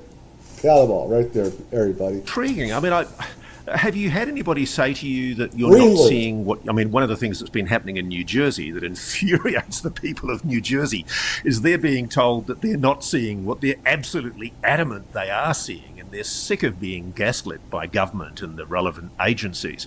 Have you been told that you're not seeing what you're seeing? Me personally, no. I've never had any government agency or anything like that tell me, oh, you're just seeing... planes and helicopters and hobbyist drones. Nobody's ever said anything like that to me, but we've got the cold shoulder, that's for sure.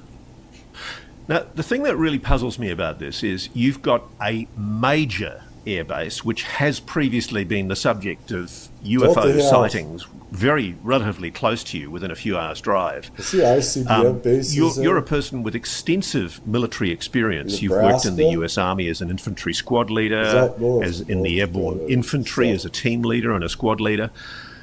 Whatever you say about this, the fact that there are anomalous objects moving at extraordinary speeds, nobody's accepting responsibility from them, and they're within a few hours of one of the major, I suspect, nuclear-armed military bases in the United States. By any definition, Chris, that's a national security concern, isn't it? Absolutely. Yep. I've been concerned with this ever since that stuff was happening back in 2019, 2020. You know, whether it is some type of non-human intelligence or it's a foreign adversary and they're using some high-tech drones. It's been happening forever, though. You know, we have nuclear weapons. We blow off and there'd be UFOs around those detonations.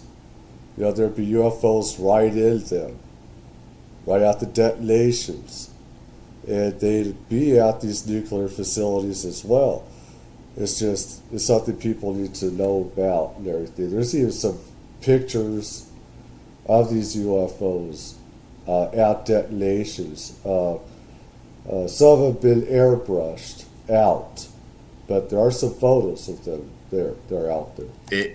You just look into Ukraine, and even back when I was in the military in 06 through 08 in Afghanistan and Iraq, we were using drones, you know, just little squad drones that our squad would fly up in the air and would fly around and do reconnaissance for us. But you just think about out here in Nebraska, we don't have any, where I'm at, we don't have nuclear facilities right around my local area, but we do have ethanol plants, and there are hundreds and hundreds and thousands of pounds of chemicals, feed.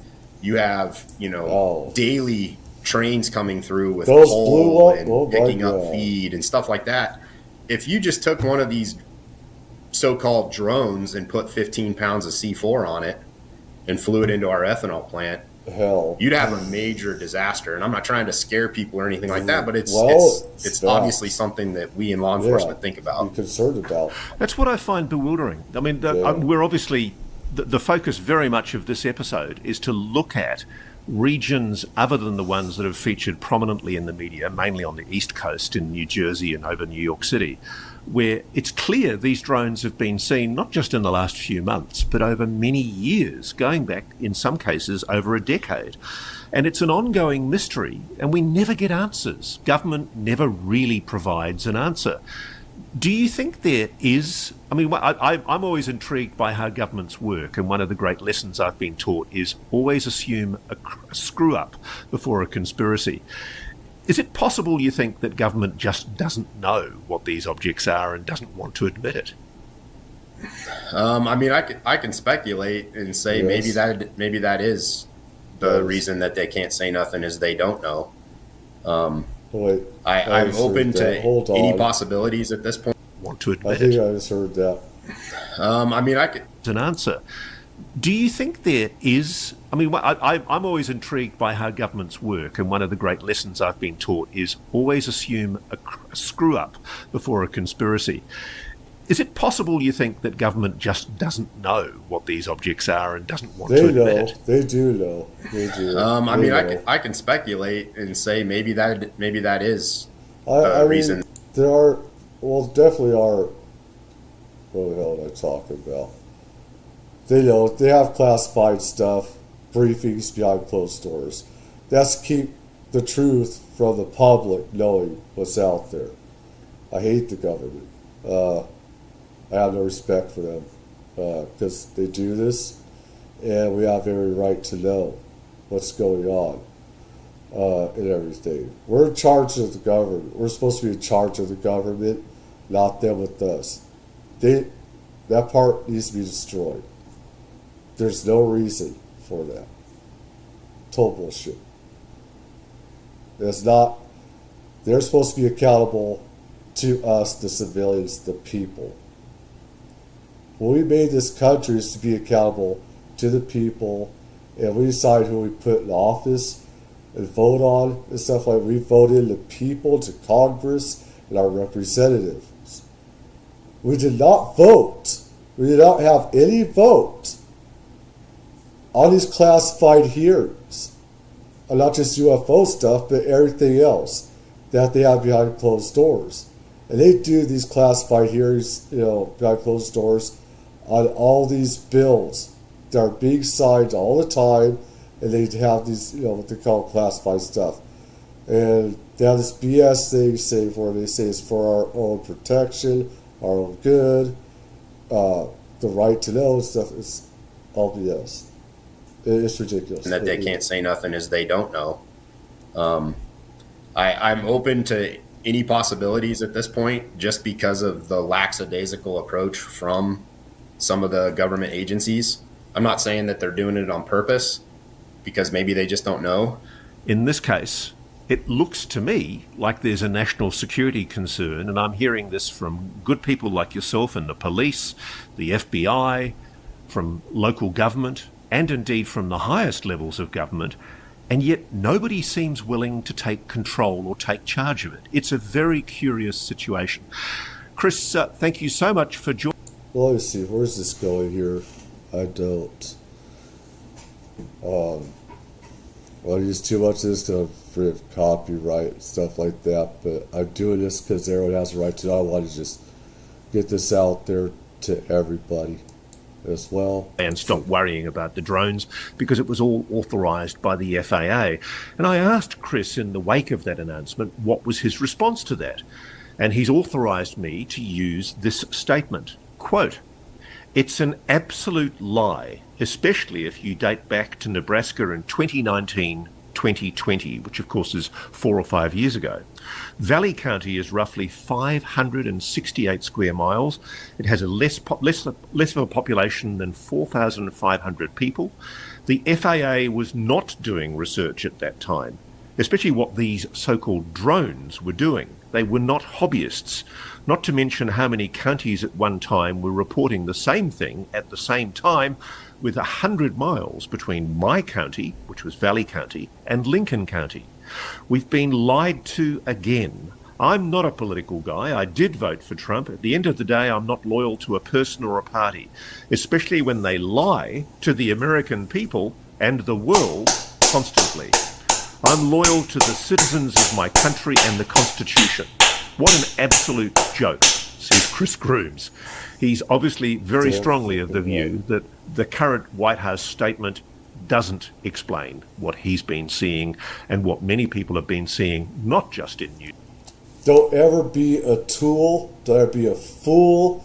Do not be programmed and brainwashed by a political party. Because in the end, they could care about you. I don't see, I voted for Trump, all right?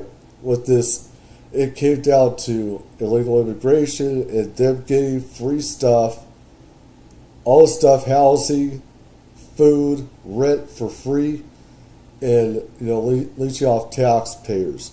But there's a law about Trump I don't like, all right? Biden stuff, they threw us all under the bus. He's the worst president. There's some stuff I like with Democrats, and there's some stuff on Republicans. But I'm nobody's fool. I'm nobody's tool. I'm nobody's fool. I know politicians are sociopathic, psychopathic liars. They make up stuff about each other, the worst lies that I think, I don't want to go into, but you know what I mean. So. New Jersey or New York, but across the US and indeed around the world for weeks. The mystery continues. Thank you so much for joining. All right. So what I want to do is get on Stargate. But, let's see, what time is this? 8:48. I'm going to take something real quick. And just get a little snack or whatever. About 5 minutes, just get a quick snack, a drink or whatever, because I want to get into Stargate a little bit. If I can, I got some cramps, but anyways, I digress. Hold on, take a break.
Maybe I should.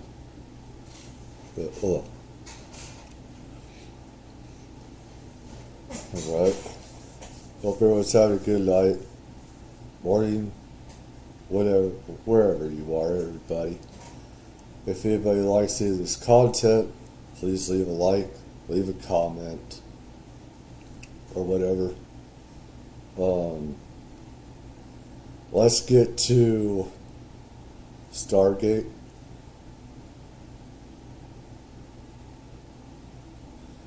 Whatever George Knapp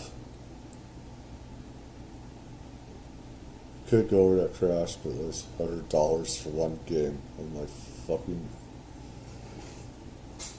I've been around gaming industry. I've been around that for 30 years and stuff, but anyways, let's get to Project Stargate.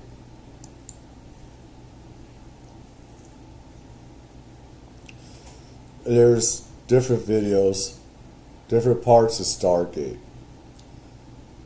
and how Stargate was about remote viewing, and the CIA is much bigger than what was declassified about Stargate. There's remote viewing, psychic abilities, telepathy, all that stuff, spy programs using psychic abilities, remote viewing, etc., etc., etc. We're going to get into this. Get into this, everybody. This is just one of them. I did not see all of this, so we're just getting into this. Hopefully I'll get striked by these. Anyways. Possessing perhaps the most powerful military armament in the world, the United States military has pursued and allegedly continues to pursue diverse warfare options from beyond the physical realm. Among them, a $20 million program to assess possible uses of psychic or extrasensory perception activities, otherwise known as ESPA. This is Dark Docs, U.S. Army Secret Paranormal Soldiers. Please leave a like. And everything else, shout out. Hope I'll get a copy strike, but let's move on. Taking place within the Stargate project, many of these trials and tests remained hidden from the general public until the Freedom of Information Act brought them to light in 1995. Among the most prominent of these attempts were remote viewing activities that sought to uncover intelligence from deep within Russia, using only the minds of American soldiers stationed in the continental U.S.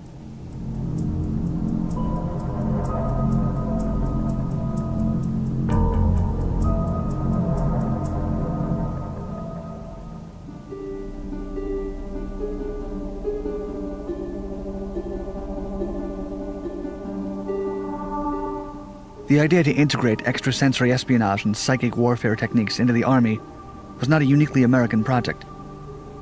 In fact, the start of this practice may have been traced back to Germany during World War II, when the scientific organization Ahnenerbe, led by Heinrich Himmler, devoted an entire branch to study supernatural phenomena. This secret program was uncovered by the United States. The thing is, the Nazis and Himmler, and I've done history on World War II, a lot of history. I used to be a history buff, and knew all the stuff about World War II and everything else. Is that the SS was Heinrich Himmler. He believed in the Knights of the Round Table, and he believed that's what the SS were. You know, he wanted them to be that. You know, Knights of the Round Table, King Arthur, and stuff like that. He believed in the Spear of Destiny, the Holy Grail. He sent out intelligence operatives to Israel, Palestine, and other places to get these relics and obtain them. He believed that if he had this stuff, they would win the war by having this stuff. He was deep into, you know, this relics, you know, of old, and having them to win the war, that they're essential. Billions of dollars were spent to get them, including antiquities, old art, stealing old art from all these other countries, making it theirs, and everything else. During a raid of his property in 1945. It mostly consisted of a collection of magical artifacts collected from conquered nations and peoples, as well as unusual discoveries from archaeological expeditions from around the world. Sick ass. The Soviet Union also happened to gain access to the archives from the project during this time, and so the two new superpowers began fearing what the other may accomplish by studying paranormal and extrasensory activities. While the full degree of seriousness with which the USSR considered these matters is relatively unknown, the intelligence community in the United States did consider the supposed pseudoscientific powers to be a serious matter. One of the few Soviets to rise to prominence with claims of psychic abilities was Nina Kulagina, who had been part of a tank regiment during the Second World War. She was studied by Soviet scientists after allegedly being able to move objects with her mind. The most alarming reports came from a 1970s laboratory experiment, where she supposedly manipulated a frog with her mind, eventually stopping its heart. Many accused her of fraud, and when skeptics reviewed footage... The thing is, whether she is real or not, that's debatable. What the mind can do, and this is the reason why CIA went into this, is also assassination, what the mind can do, including going after extraterrestrials, killing them, doing the same thing with humans as well. It's untraceable. You can't trace the killer. You cannot, do that with psychic abilities. Remote viewing. You don't have to lose satellites.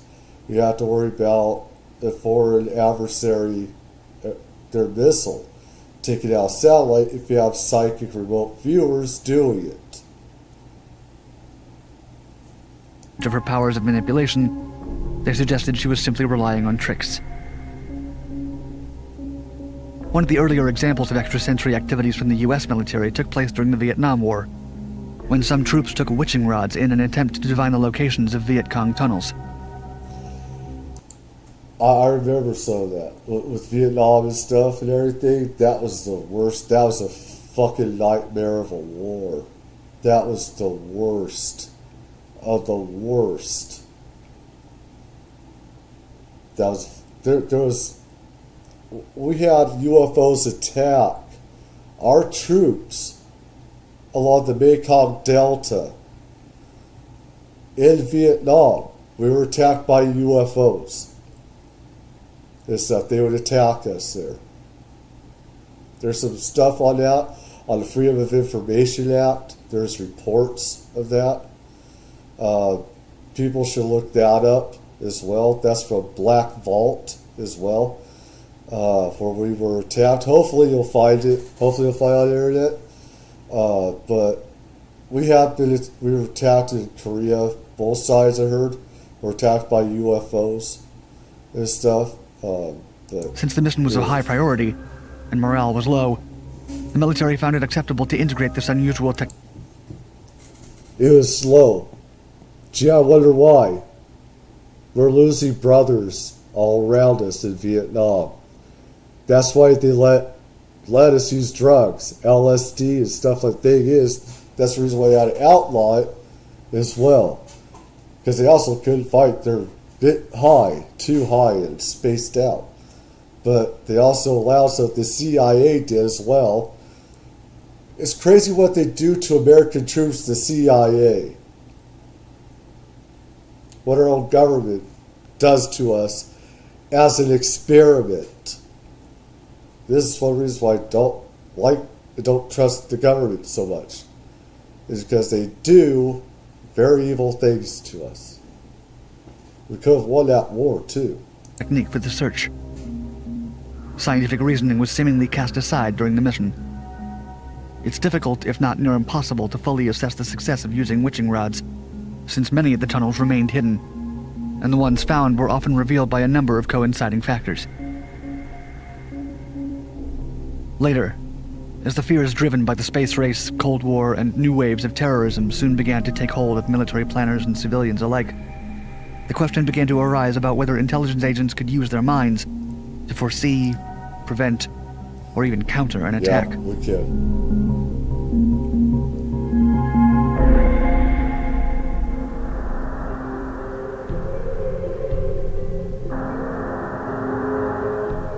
In the late 1970s and 80s, the majority of the extrasensory projects that the CIA and Department of Defense delved into sought to test and apply remote viewing, or RV.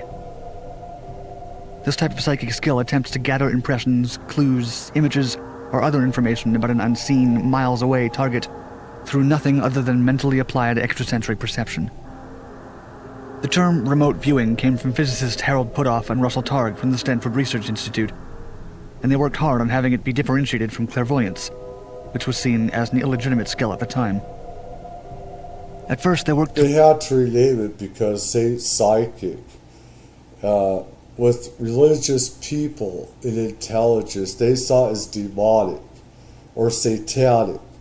So, enter these two. They had to rename it, give another acronym, just like with the UFOs and other things. They have to switch things around to make it more acceptable to the mass.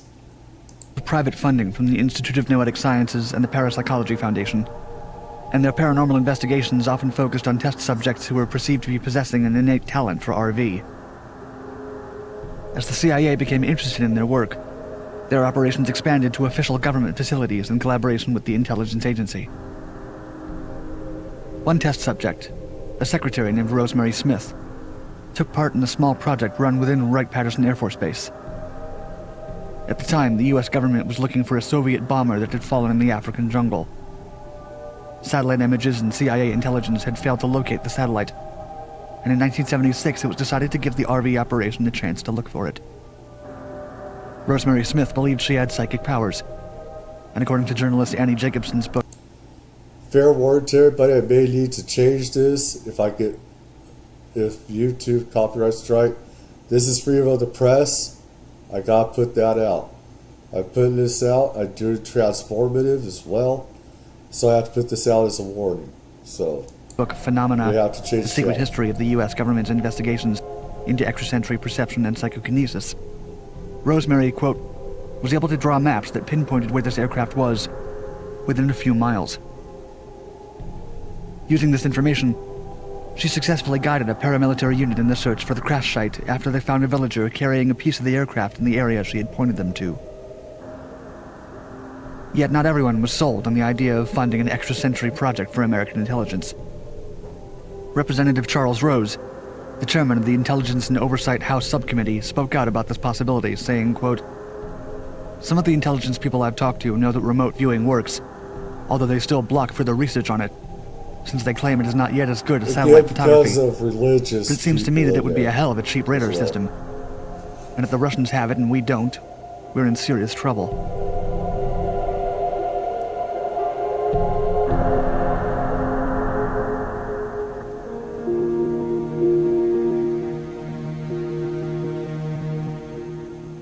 Following the logic of the congressman, an official extrasensory perception activity operation was launched in October of 1978 on the orders of Major General Edmund Thompson, who genuinely believed in the prospect of the undertaking. Of it, he said, quote, "I never liked to get into debates with skeptics, because if you didn't believe that remote viewing was real, you hadn't done your homework." The project was overseen by Lieutenant Frederick Holmes Atwater, a self-reported psychic headhunter, until 1987, with the understanding that it would be an inexpensive and passive undertaking. The program, codenamed Grill Flame, was carried out at Fort Meade in Maryland. It was run with support from Major General Albert Stubblebine III, who was eventually in full control of the project. Major General Stubblebine strongly believed in the promise of what remote viewing could deliver to the intelligence community. It's thought that it was only because of him that the project survived, since skepticism existed within the military as it transitioned the project out of the budget to make it only a Defense Intelligence Agency endeavor.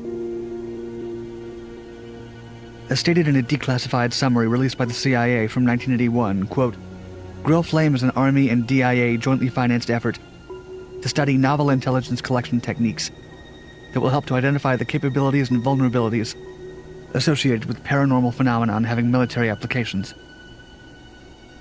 The team of supposedly psychic individuals was small, at no time larger than 20, and worked out of buildings 2560 and 2561 at Fort Meade, as well as makeshift wooden barracks.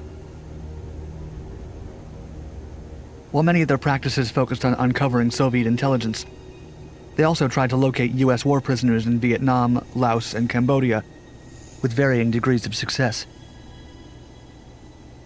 One of the more promising RV sessions happened in September 1979, when the National Security Council asked for information on a naval Soviet base. The viewers were given a sealed envelope containing a photograph of the base. One of the viewers reported mentally accessing images of a building by a shoreline smelling of industrial products. Within the building, he could see a coffin-like weapon which he described as having shark-like fins.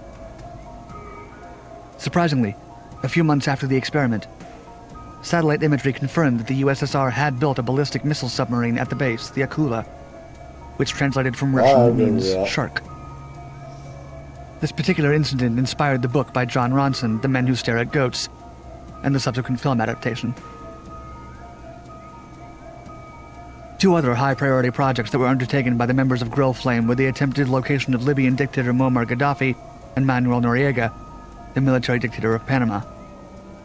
As Gaddafi was not captured until a 2011 uprising, it suffices to say that locating him through RV was unsuccessful. We made things a lot worse by going after Gaddafi with Libya. I don't know for sure how it is now, but boy, that made things a lot more unstable. We didn't need to go after him.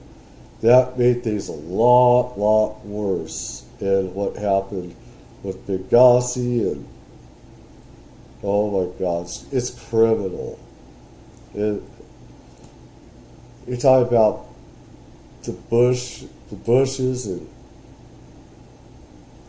Dynasty and stuff like that had a hard on.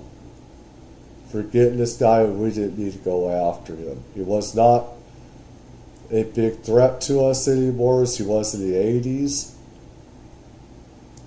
As for Noriega, he evaded capture as the members of Grill Flame tried to find him for 3 years. Noriega was only later discovered after he had been granted sanctuary at the Holy See's embassy in Panama.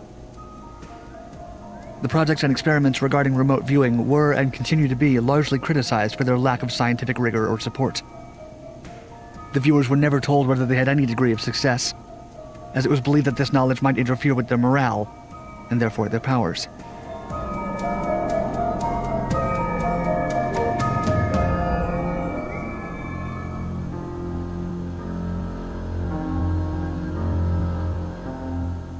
Throughout its years of activities, the U.S. Extrasensory Project went through several different code names. Scan 8, Grill Flame, Gondola Wish, Center Lane, and Sunstreak. And all of them were later housed under the name Project Stargate. Aside from remote viewing, the participants also delved into psychoenergetics, which seek to affect or communicate with a person, animal, or object placed remotely. The results of RV, psychoenergetics, and other pseudoscientific methods have been questioned. This is the thing with Trump, and I don't like his BS that he's doing with the real Stargate's Buries, trying to bury ETs, UFOs, all this stuff, and making it technology. And artificial intelligence has already eliminated over 50,000 jobs. It's probably been 60,000 by now. Sam Altman and all these other people, we don't need artificial intelligence. We already have stuff that could do that. Artificial intelligence can help with some stuff. It can. I know that. With some of that sort of technology. But most of it is a threat to humans in replacing us and everything, in technology. And what Trump did, he did with China, that because he didn't want them to be number one with AI. and they're real good over there in China. He got all American bigwigs with AI, chat GPT, stuff like that, NVIDIA. And he said, well, I didn't make my own Stargate. I didn't totally destroy the real one that could do a lot better than AI. And stuff like that. Replace it and pretty much have people work, and also get rid of the searches of the real Stargate and replace it with my own so people don't know the truth. Trump is putting out a program of disinformation about UFOs, ETs, and psychic abilities, remote viewing. Don't trust Trump on this stuff, because he's out to make those billions and trillions of dollars. And it's good for us to have jobs, because if truth is out there, it does destroy oil, it destroys the electricity, destroys coal, all these other things, human-made stuff like that. So this is where he's coming from. He's coming from a capitalist thing. And I warned others, if Trump reverses his decision, I'll eat my words and I'll say I was wrong. But everything has pointed differently. All the evidence is that he's gone a total 180 from putting out the truth to putting out, the money and stuff like that, and having humans replaced with AI. Sam Altman even said, I don't know nothing about AI helping doctors in the medical field. And we already have stuff that can do stuff in the medical field without AI being involved. As some of them appear to have been tampered with, rendering them untrustworthy. Adding to the most questioned, as some of them affect or communicate with a person, animal, or object placed remotely. The results of RV, psychoenergetics, and other pseudoscientific methods have been questioned, as some of them appear to have been tampered with, rendering them untrustworthy. Adding to the mostly failed attempts at RV, the leadership of the project began to alienate those around them. Stubblebine became increasingly fascinated by more rare and unlikely pseudoscientific possibilities. He would host spoon-bending parties for officers, where alleged telekinetics and psychoenergetics would bend silverware into other shapes. I could do that. He believed this supposed power could be applied to destroy enemy machinery and weaponry. I've done that. It's also Qi and Chi. Like Buddhism, Hinduism, stuff like that, Taoism, stuff like that. Got how in Asia, parts of Asia, East Asia, they have this, Qi and Ki, body energy and heat, and how you can heal people with the mind. I could do some of this myself, a little bit. But you can take stuff, you can bend it and stuff, so I don't know if I can still do any of that. I don't know, but anyways.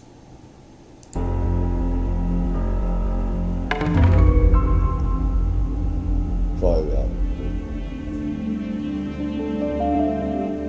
The Stargate project was terminated in 1995, when the CIA released a report confirming and concluding that no applicable use had been found from these practices for intelligence operations. Bullshit! Bullshit! The release also stated that the data provided by the program was inconclusive and often vague and irrelevant. The report raised concerns that the leadership of the project may have tampered with the results, so the project could continue.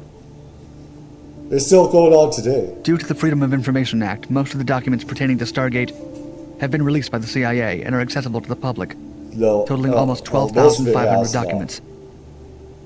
The real stuff, the real juicy stuff, won't get released. Unless something happens to the government or something. Unless, whistleblowers or people on the inside come out and say something. No. There's hundreds of thousands of documents, you know. Yet the United States may not be done with research and development of extrasensory perception activities. Nope. Yeah, my ear itches. In 2014, the Office of Naval Research launched a $3.85 million program to explore intuition, inspired by a number of incidents, including one in 2006 from the Pentagon, claiming that Staff Sergeant Martin Richburg had used it to stop an improvised explosive device. A naval program manager, Commander Joseph Cohn, referred to it in an interview with the New York Times as a sixth sense or spidey sense that alerted them to an impending attack or IED, or that allowed them to respond to a novel situation without consciously analyzing the situation.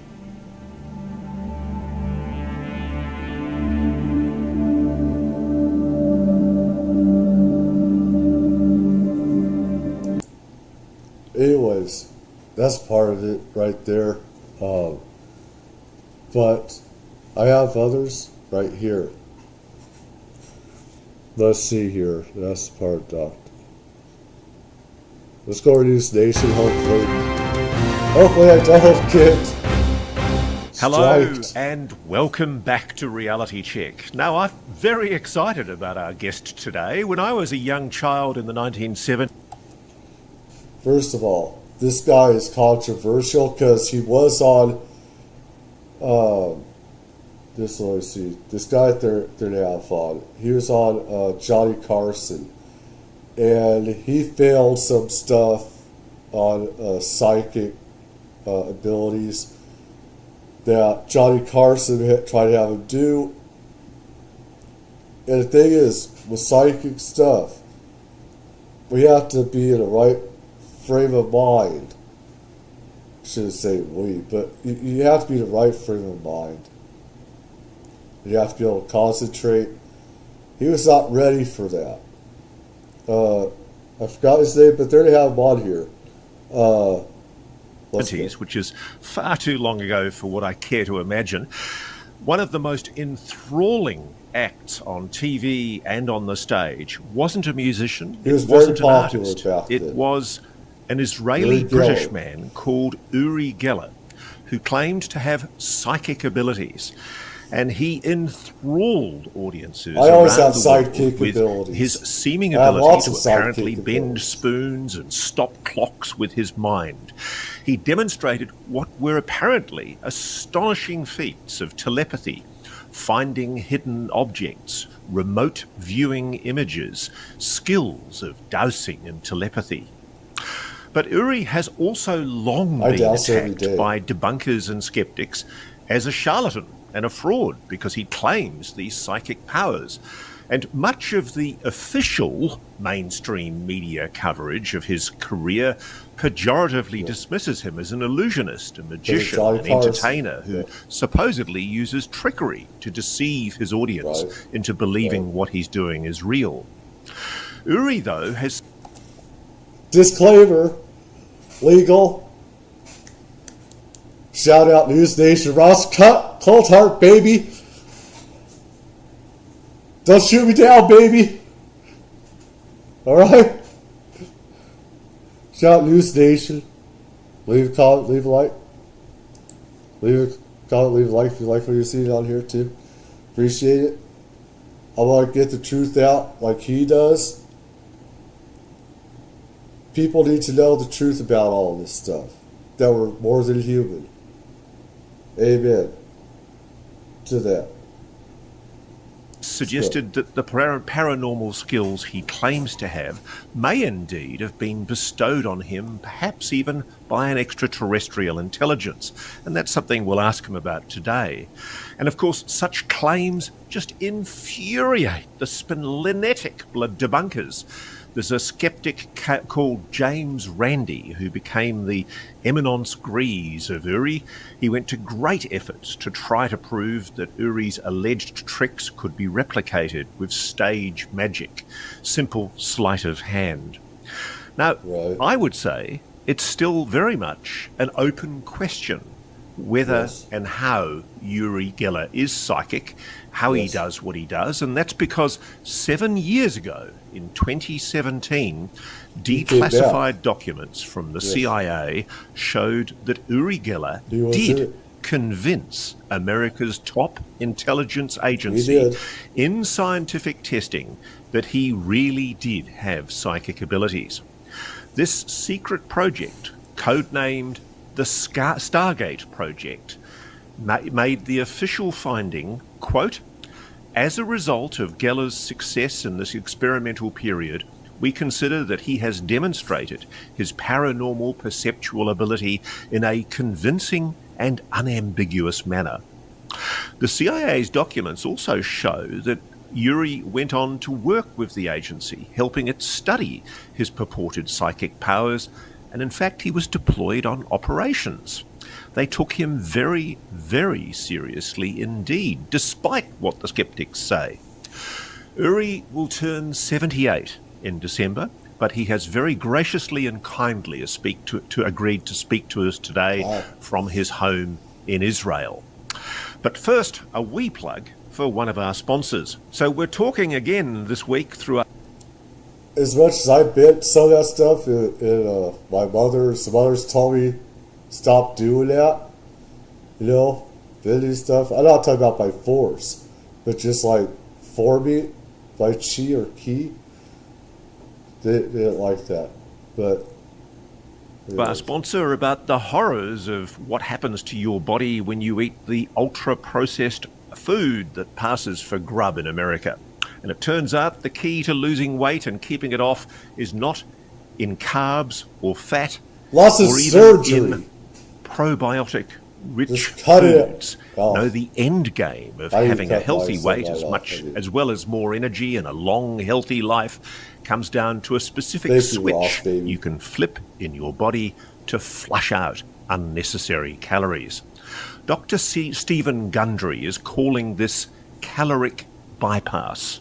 And by activating this specific process in your body, he has seen thousands of people dramatically improve their health, even at age 50 and beyond. This includes losing weight, getting tons more energy, and returning to the good health they had in their youth once they simply addressed this one key to better health. And not only is this associated with improved digestion, strong feeling joints and muscles, smoother skin and healthier lives, I can feel it already. It can also be the key to a healthier life. Yes. Dr. Stephen Gundry's lost 70 pounds himself using his research and has kept the weight off for over 20 years and counting. His digestive issues are gone, his health is fantastic, and he feels younger and healthier today than he did in his 40s. His video has been watched by over 20 million people to date, and you can watch and learn more about it at thehealthyfat.com/Ross. I'll say that again, thehealthyfat.com/Ross. It's linked at the bottom of this video, but he'll teach you exactly how he's kept his weight off for free at thehealthyfat.com/Ross. And you can click in the description below. Now, let's introduce our guest, Uri Geller. Firstly, can I say, sir, welcome to Reality Check. It's an honor to have you with us. Hey, Ross, thanks very much for having me on your new show. And I'm speaking from the Holy Land, Israel. I'm sitting in my museum. I do not live in the museum. And it's great to speak with you. Thanks for the incredible monologue. You should become my agent. Let's roll back, Uri, to August 1973, which is 51 years ago this month. You were at SRI, Stanford Research Institute, in California, doing experiments with Dr. Hal Puthoff that's a different video right there, where they were scientifically attempting to verify your paranormal perception abilities. And they did this under controlled scientific conditions. Do you recall those days? Oh, absolutely. But I do have to backtrack a little back to Israel. You see, Mossad, the Israeli Secret Service, was very interested in my abilities. And unbelievable. They wanted to test me, but we're speaking about 1969. Mossad did not have the tools to test my brain.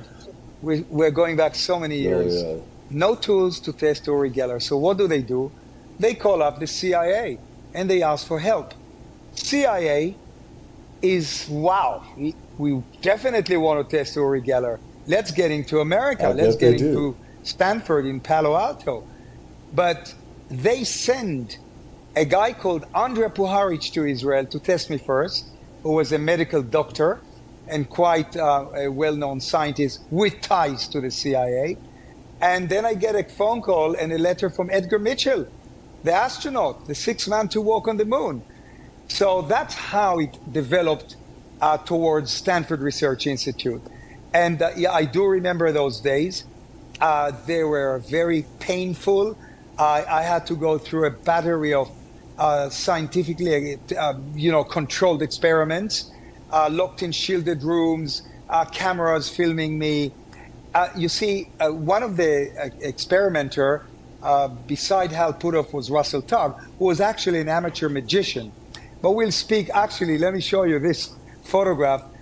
This is an amazing photo. This is Russell Tugg and Hal Puthoff, and this is them 51 years later. Incredible. Thanks. I thank my brother-in-law for bringing that, because in my museum I have all these incredible displays. Anyhow, I had to prove myself because I was already becoming controversial. I was already a controversial figure in Israel, but I realized that Ross, controversy was good for me. No matter what they said, as long as they spell my name correctly, was always fantastic. So I had to go through these tests.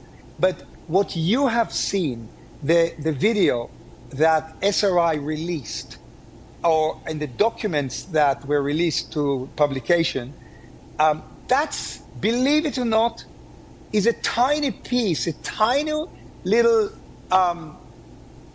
experiment that they allowed to show.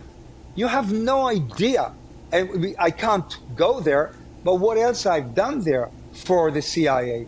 Unbelievable. Nevertheless, I do remember those days. Incredible. The scientists, Russell Tugg and Hal Puthoff, were really nice. Everything was, as I said, under controlled conditions. And then they had to admit that it's real, because it is real, Ross. Did it feel like a vindication for you, Uri? I mean, you've spent a large part of your career being slagged off, frankly, as a charlatan and a fraud. And I'm not in a position to be able to make a judgment, but I know Hal Puthoff, Dr. Hal Puthoff, very well. I know Hal would never falsify data, neither would Russell Tugg. And I can tell the audience how seriously SRI took this research, and that's revealed in the CIA documents that were declassified. They put you into an electronically shielded, isolated room, didn't they? It was essentially a Faraday cage, so there was no possibility of you being able to communicate with the outside. Absolutely. You're right, Ross. You could not, this was such tight control conditions. There is no way that someone could cheat or, I mean, the things that they said about the shielded room were unbelievable. They even accused me, I think I have it here. They even accused me of having a transmitter up my tooth, believe it or not. Wait a minute, let me show it to you. By the way, I did not prepare all this. They are all around the area, because this is my CIA Mossad area. Look, they claimed, and this comes from a very prestigious magazine called New Scientist. They claimed that I had a transmitter up my tooth and somebody was Morse coding me outside the shielded room. There was nobody from anyone from my team outside the shielded room. How ridiculous. I mean, if I really had, Ross, a transmitter up my tooth, it would be a bigger phenomenon than bending spoons with the power of the mind, okay? So But one thing I do want to address, and we have to deal with this because I think it's important to give you the opportunity to respond to these claims. There was actually an article published in the very prestigious scientific journal Nature where two psychologists, one called Marks and another called Kamen, they flatly made an allegation that took me by surprise because I know how Hal operates. There's no way he or Russell Targ would have tolerated this. But the claim was that you were allowed to peek through a hole in the laboratory wall separating you from the drawings you were being invited to reproduce. And that these drawings were supposedly placed on a wall. Usually those walls that they have those people in for CIA stuff like that's concrete walls or brick, mortar. So, yeah, you're not going to have a drill. You're not going to have those holes. That's just bullshit to me. Opposite the peephole that the investigators Targ and Puthoff had stuffed with cotton gauze.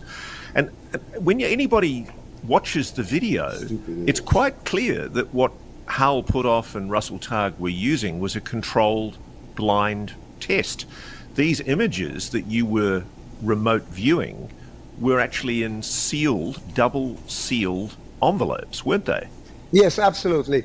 This thing with the hole that you're talking about, Ross, I mean, you're talking to Superman, if so, or Flash Gordon, or Daredevil. If I had holes there, anyhow, nonsense. I did it purely, call it telepathy, call it remote viewing, call it whatever you want to call it. I sat in that shielded room and I duplicated the drawings. Some of them were so precise, Ross, like the bunch of grapes, 24 grapes. They drew 24 grapes. I got 24 grapes. Some of my drawings... I don't want to be too brief with this because I think the grapes one is actually a very good example. So let's just go through this. They got a person to draw an image, a black and white image of, as kind of a skeleton image of a bunch of grapes. And there were 24 grapes in a particular configuration, in a particular shape. And what I found fascinating was that you actually got not only the shape, but the number of grapes.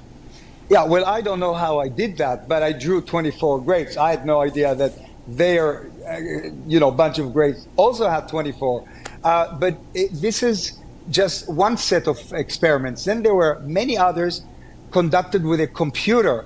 So, for instance, the scientists themselves did not know, to the best of my recollection, what the computer chose to draw.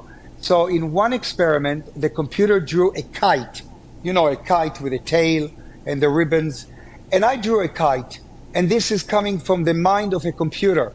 So apparently, whether it's remote viewing or telepathy or another strange, mysterious ability that we all have probably, I managed to extract the kite out of a computer with no human being around. The experimenter knows that the computer chose to draw a drawing of a kite. I think what disturbs me as a journalist, Uri, is I don't know one way or the other about your skill set. But what I do find alarming is the dishonesty that has been referenced in some mainstream media reporting of your alleged skills, because there's been a flagrant misrepresentation of the SRI work.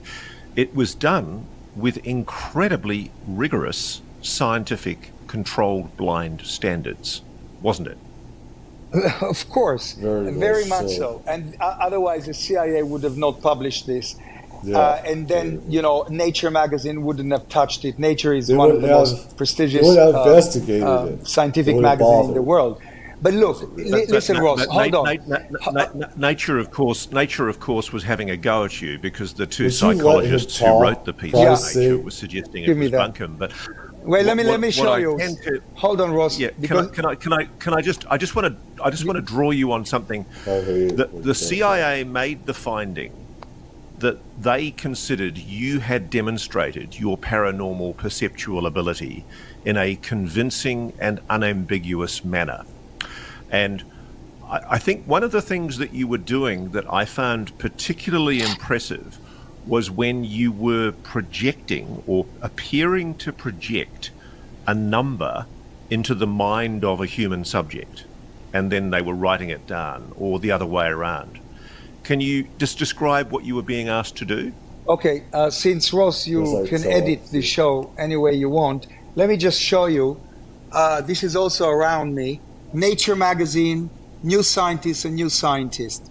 So you must understand that when these publications come out with scientific articles, whether they're for or regular or... Yuri does not like how he talked over him. I wouldn't like that either.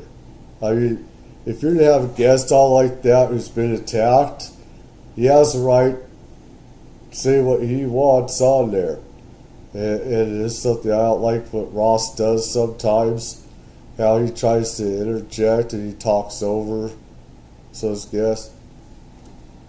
New scientists who try to debunk Uri Geller, it's still unbelievably amazing. Now, to be able to transmit a thought into someone's mind, I believe is the same power, it's the same energy. Once again, maybe it is remote viewing, maybe it is telepathy.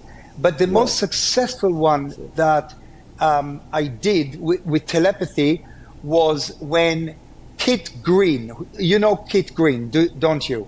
I do, yeah. So Kit Green was sitting, I believe, in Langley, Virginia, and He was the head of, I think he was the head at the time of the Department of the Directorate of Science and Technology in the CIA.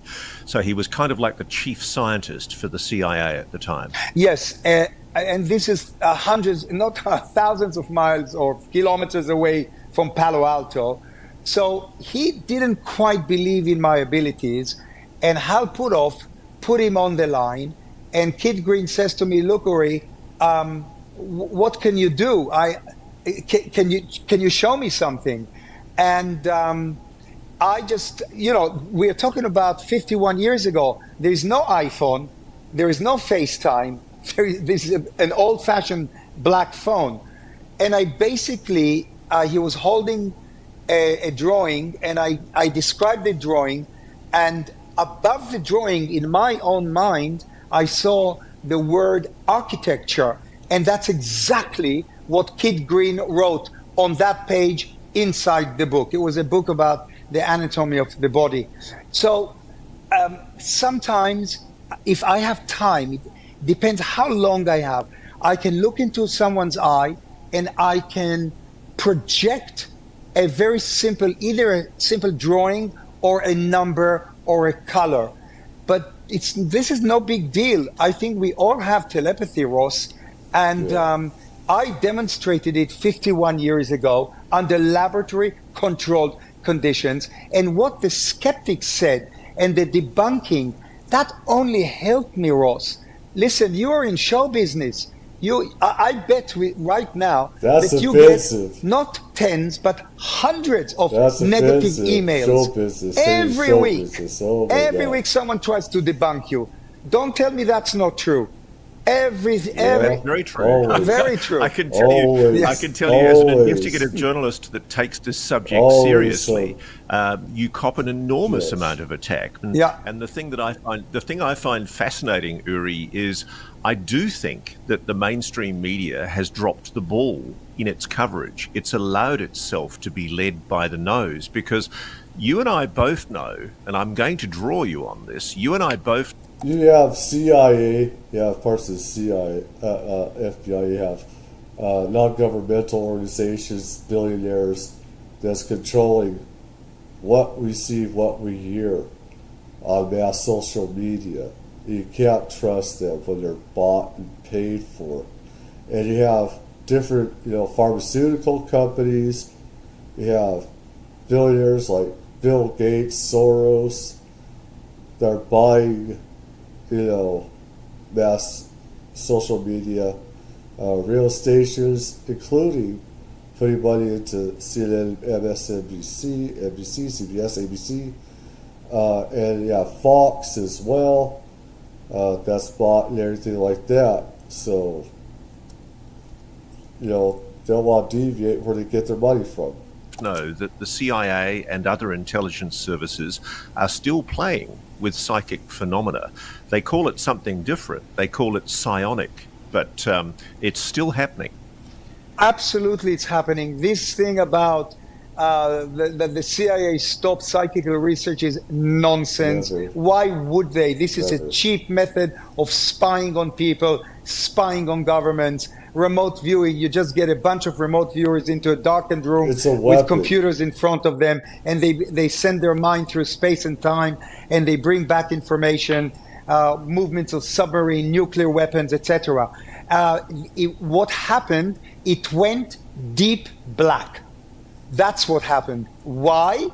Because the CIA, NSA, National Security Agency, they just didn't want the controversy around. They don't need that. So they are still using remote viewers, psychics, not only in America, but MI5, MI6, a few secret services, spying agencies of very major countries are using people like me.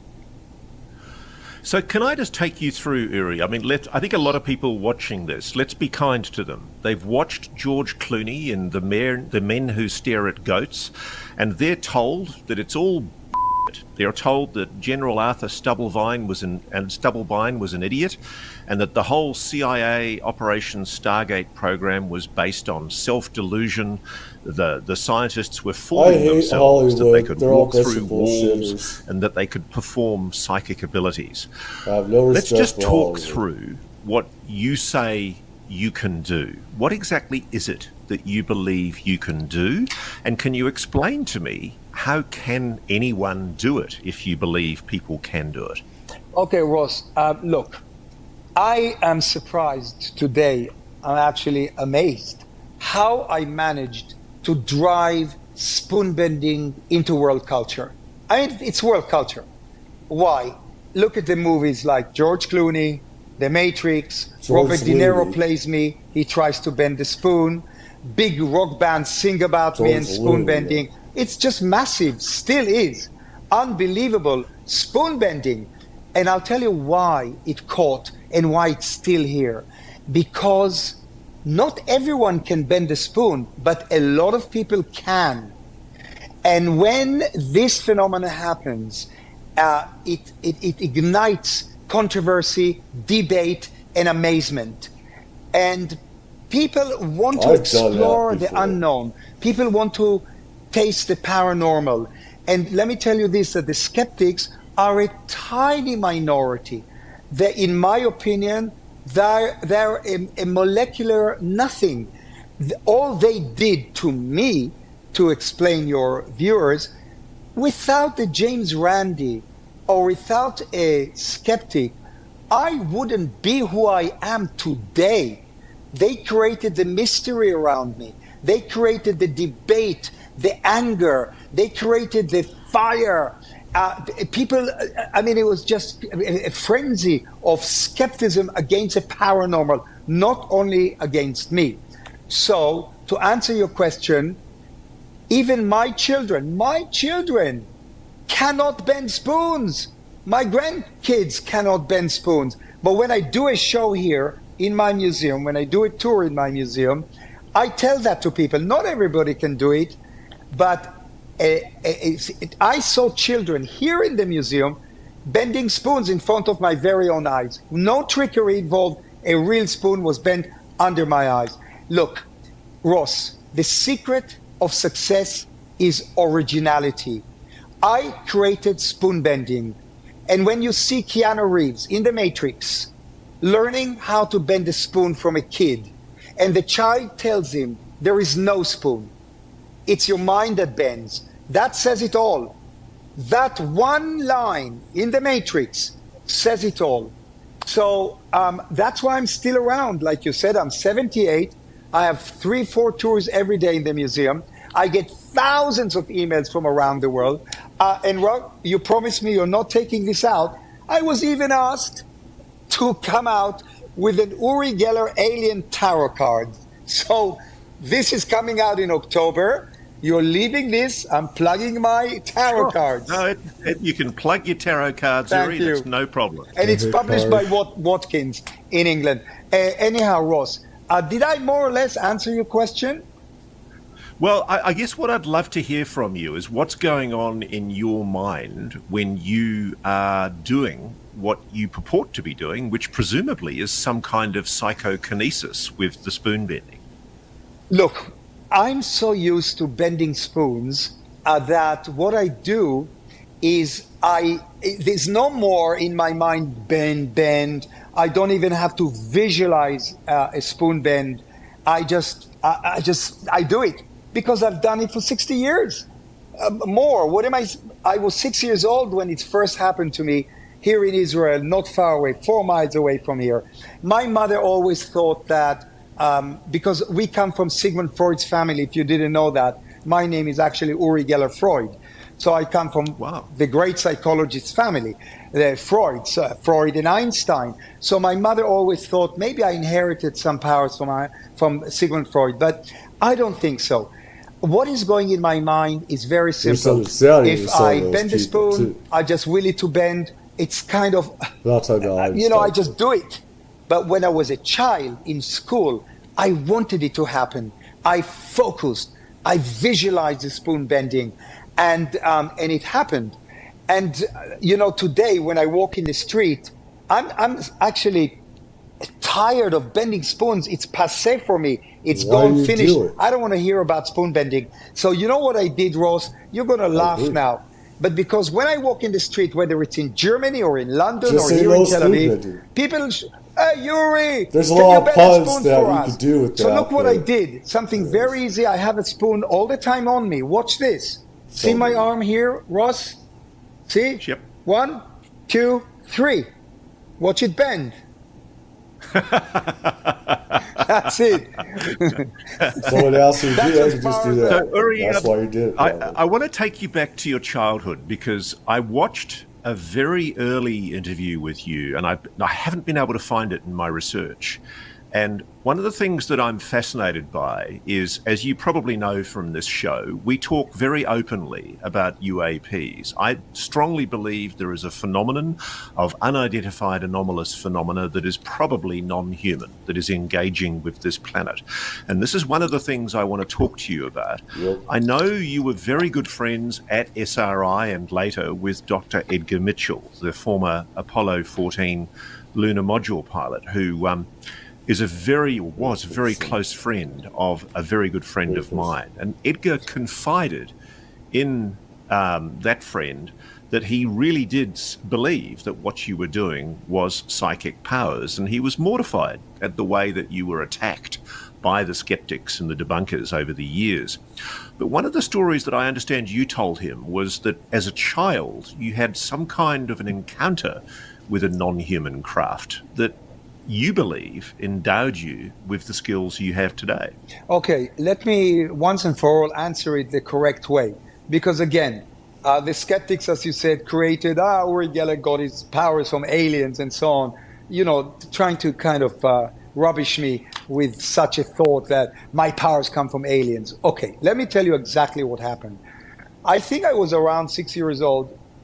I was playing in a magical Arabic garden opposite our apartment building. Suddenly, in front of my eyes, I see a sphere of light, and out of that sphere of light, in seconds, almost like I'll describe it as a laser beam type of a ray emanates out of this sphere of light, hits my forehead, and it's tangible. It's so powerful that I'm pushed into the grass. I have no idea how long I lay there. But when I ran home to tell my mother, she thought I was dreaming or I was making the story up. Okay. This really happened to me, and I adhered to this story. I wrote about it in my books. I talked about it on hundreds, if not thousands of TV shows. All right. I know it happened to me. Okay. About 15 years ago, one of a BBC documentary was playing in Israel about me, and I was telling this story. The next day, I get an email from a retired Israeli Air Force officer who says to me, Uri, I just saw your documentary. I must tell you this. I saw you in that Arabic garden. I was there. So you can imagine, I jumped on the phone and called him. His name is Abrahami. And I said, what do you mean you were there? And this is what he told me. He was walking on Rothschild Boulevard to his parents' apartment. And this garden was on his right. And he described me, little boy, white shirt, curly hair, black. And he described this incredible sphere of light. And he describes me running to my apartment building across the street. And this huge sphere of fire or light explodes on the facade of our apartment building. And the residue, he remembers something black was left on the face of the building. Wow!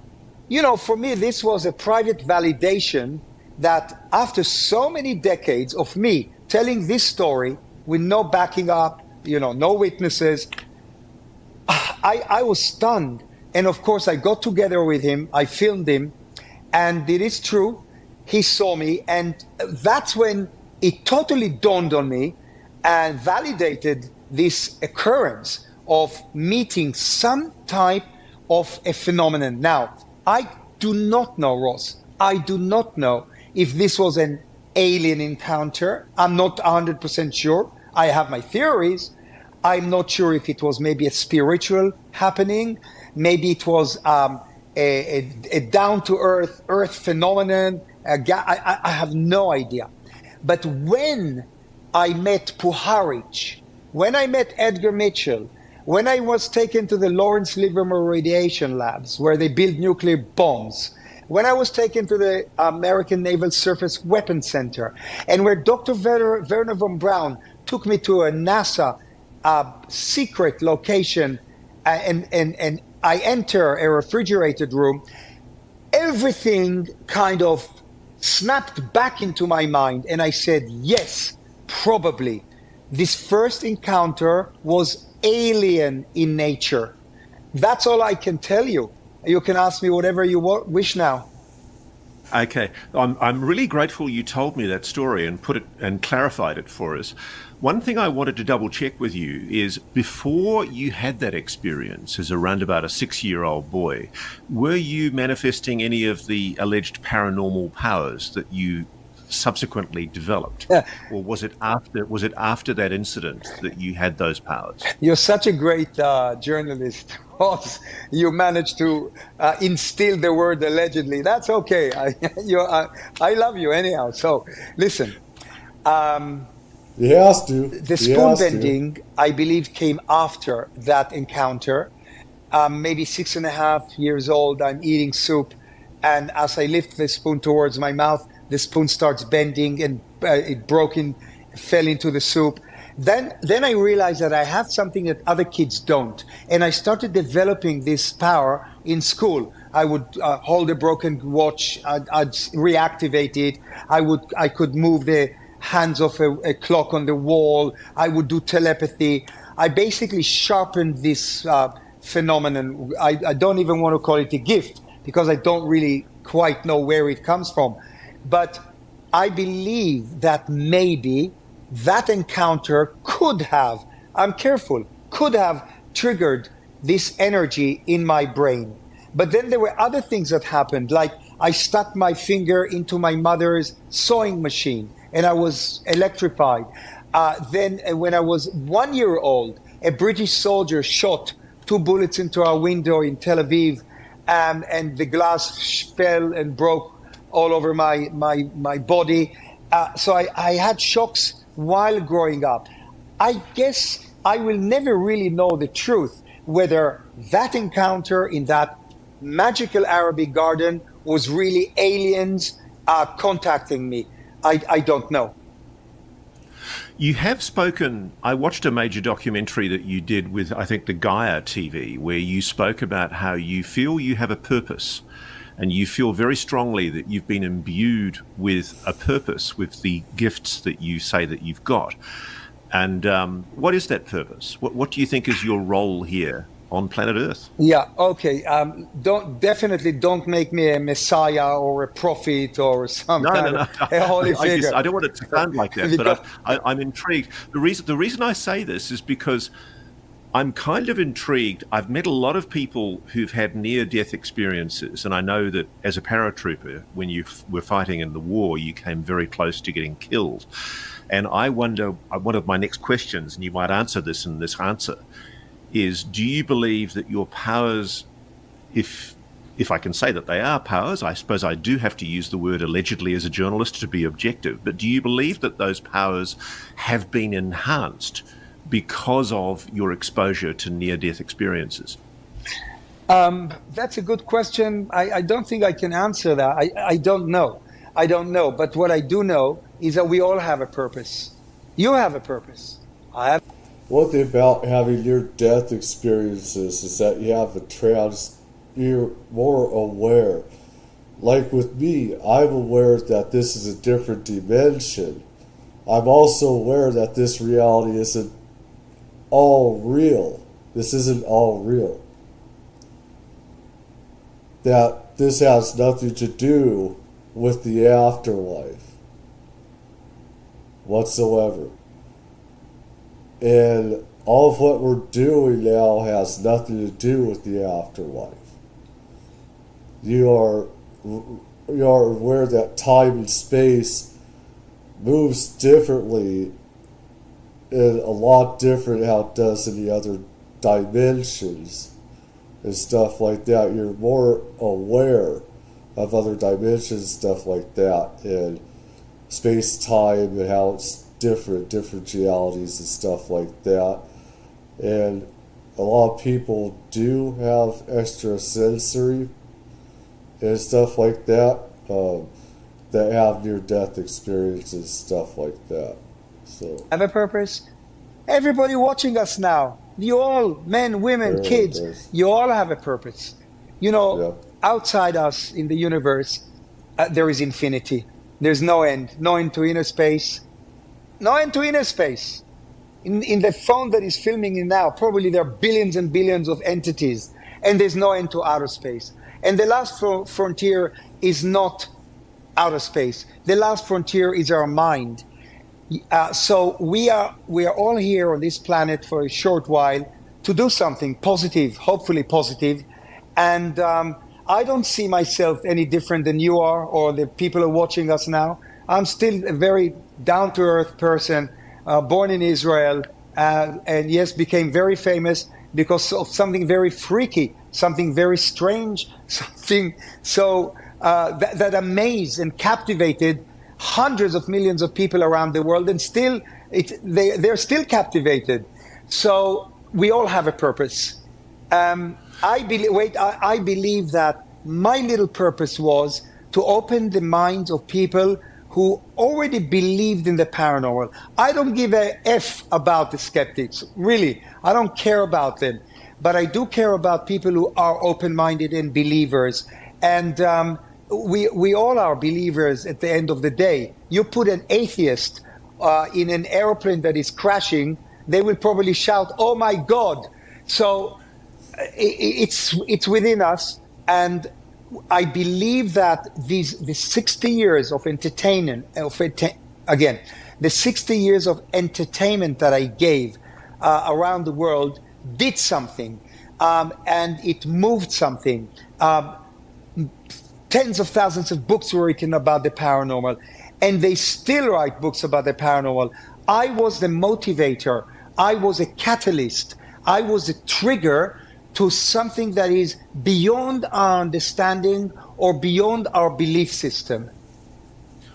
The reason I ask this is because there are a lot of people, including people in defense and intelligence in the United States, who privately freely admit to me that they believe there is some kind of consciousness that lies at the heart of a lot of what we describe as the paranormal, and that it's been engaging with humanity for a very, very long time. And if I could describe our whole existence before humans today, our ancestors, pre-human ancestors, is all a part of a higher consciousness and everything. It's always been there, pre-human, all that other stuff. So, I mean, they've been engaging with us, ETs. They are here before we were. They helped create us and stuff like that. And we're embedded with some of that, with these super human abilities, extrasensory abilities, I should say. What they say, they assert that the consciousness is increasingly manifesting itself to humans, that it's making itself more obvious, and that what it's trying to do is twig human consciousness. From what you're saying, you'd seem to agree with that analysis. Very much so. All this, I gotta say, with Trump, he's more with technology. He's not about enlightenment that can destroy, technology and making money off of technology. Trump is about money. And other sides of the aisle, they got their vested interest in their money and political, non-political alignments, stuff like that. And this is something that, gets in the way. It's a higher consciousness, and people want to make their money. They have their reasons why they don't want this out. They don't want this known. And the more we put this out there, the truth out there, the more people can learn about higher consciousness, higher state of mind, because it's real. If we keep on putting this out, when people get educated about the truth, they cannot drown us out. They can't, keep the truth out, and have their agenda just totally destroy what we all can have a higher state of consciousness, higher state of mind, and stuff like that. All these abilities break all space, time, and everything. It breaks dimensions and communication. It breaks everything computers could do. It breaks everything technology could do. It breaks everything what any phone can do. So analysis really boils down to one very powerful and infinite equation by Albert Einstein. E equals mc squared, where what Einstein actually proved to the world, that everything is made from energy. You are energy, I'm energy. Our bodies are energy. These are not real. Our flesh is not real. Only for this. This is not how we look. This is just in this dimension, in this part of reality. This reality isn't real so much. It is, but it's not. We are, I can't say this, like electromagnetic energy. And I've had some people, even on OnlyFans, talk to me about the afterlife. Do I look like this? Do I look like that? And I had one girl on there because she was very overweight, and she said, "Do I look like this on the other side?" I said, "It's how you want to look like. You can change the way that you look on the other side. We are not relegated. This is not how we look. We look a lot more beautiful. We can look the same. But, people are going to recognize us, stuff like that. And looks are what they are on the other side as well. How humans see things here is not how it is on the other side. It's a lot different. And we can move in and out of space and time. We can warp. We can teleport. We have the power to do that. It's all our mind is the power, in everything. Watching us are made from energy. We're energetic beings. Yes, we are. What that means also and which Albert Einstein continued to prove scientifically, that energy cannot be destroyed, which brings us into quantum mechanics, quantum entanglement, which you have to ask the question, am I now, Ross, am I creating you or you are creating me? It's mind-boggling. It's mind-blowing, the world of energy and consciousness. Yes. This is so beyond us. We're a tiny fragment in a sea of endless universe, a little grain of stone with our knowledge. It's beyond us to understand what really consciousness is. But what is happening, I believe, like you probably believe, is that we're being given signals by a higher, let me call it a higher being, if you want to call it God. There are different deities out there. There's not, just ETs. There are different extraterrestrial, non-human races out there. There are different deities and stuff like that. Different dimensions and stuff like that. Everything is a lot bigger than what anybody can imagine. Or you want to call it some type of a energy being out there in the universe. It's giving us signs. It's pushing us towards a bigger journey. Carl Jung coined up a word synchronicity. Everything is synchronized in the universe. I'm sitting here talking to you, not because you wanted a show with Uri Geller, an interview, because of synchronicity, which means that everything that happens in the universe happens for a reason. There is a reason for this interview. Maybe we both don't know what it is, but it's triggering something. I think that's, in a nutshell, it explains consciousness. Yeah. That's a very good explanation of what I was trying to extract from you, Uri. Now listen, you've already... let those who want to achieve higher learning and enlightenment see things like this and know the truth and everything and find your enlightenment and stuff like that. I got a lot of stuff to learn. I got a lot of problems. I do. And everything. I'm not going to beat around the bush. I do. When I see injustice, when I see lies, I blow up, and everything. That's what gets me triggered and stuff like this. But this, everybody seeks truth.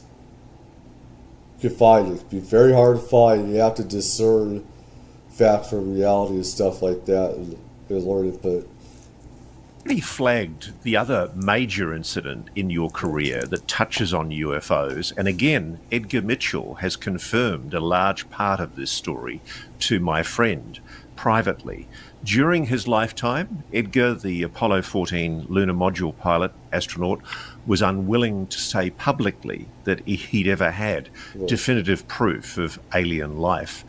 But privately, he confided in friends, and I've reported this in my book, that he was aware when he had experiences on the moon, he was aware that they were being observed. And he talked to my friend about blue lights that were clearly some kind of structured craft that were following the astronauts. And this is why they had to fake some stuff with the moon landings, some videos, because there were UFOs around. On the first one. On the dark side, there are bases there and stuff like that. Same as Mars, there are bases there, of ETs and stuff like that. And NASA and the government, the president, did not want that known. The CIA wanted that. They airbrushed a lot of stuff of the moon landing and stuff like that. And they did, recreate some scenes, so you cannot see those UFOs and ETs watching us little monkeys put on a show. They're watching us and everything. So during their time in their lunar journey. But he also talked privately to people about something that happened, I believe, at the Goddard Space Center with Werner von Braun, the father of America's space program, the former Nazi, who I understand embraced you as a friend, even though I'm sure as an Israeli Jew you must have felt very uncomfortable with his background. But it must have been a very interesting meeting, and I'm intrigued if you can tell. Everything that I know about Werner von Braun, they give a shit about stupid Nazi war thing. They care about that. What they want to do is build rockets and go to the moon and space. And the Nazis had UFO technology. And they spent lots of money trying to re-engineer ET extraterrestrial technology during the war. They created a dirty nuclear bomb as well. That's still classified and everything else. That went off. They had a bomb, but they couldn't do it right like the U.S. could.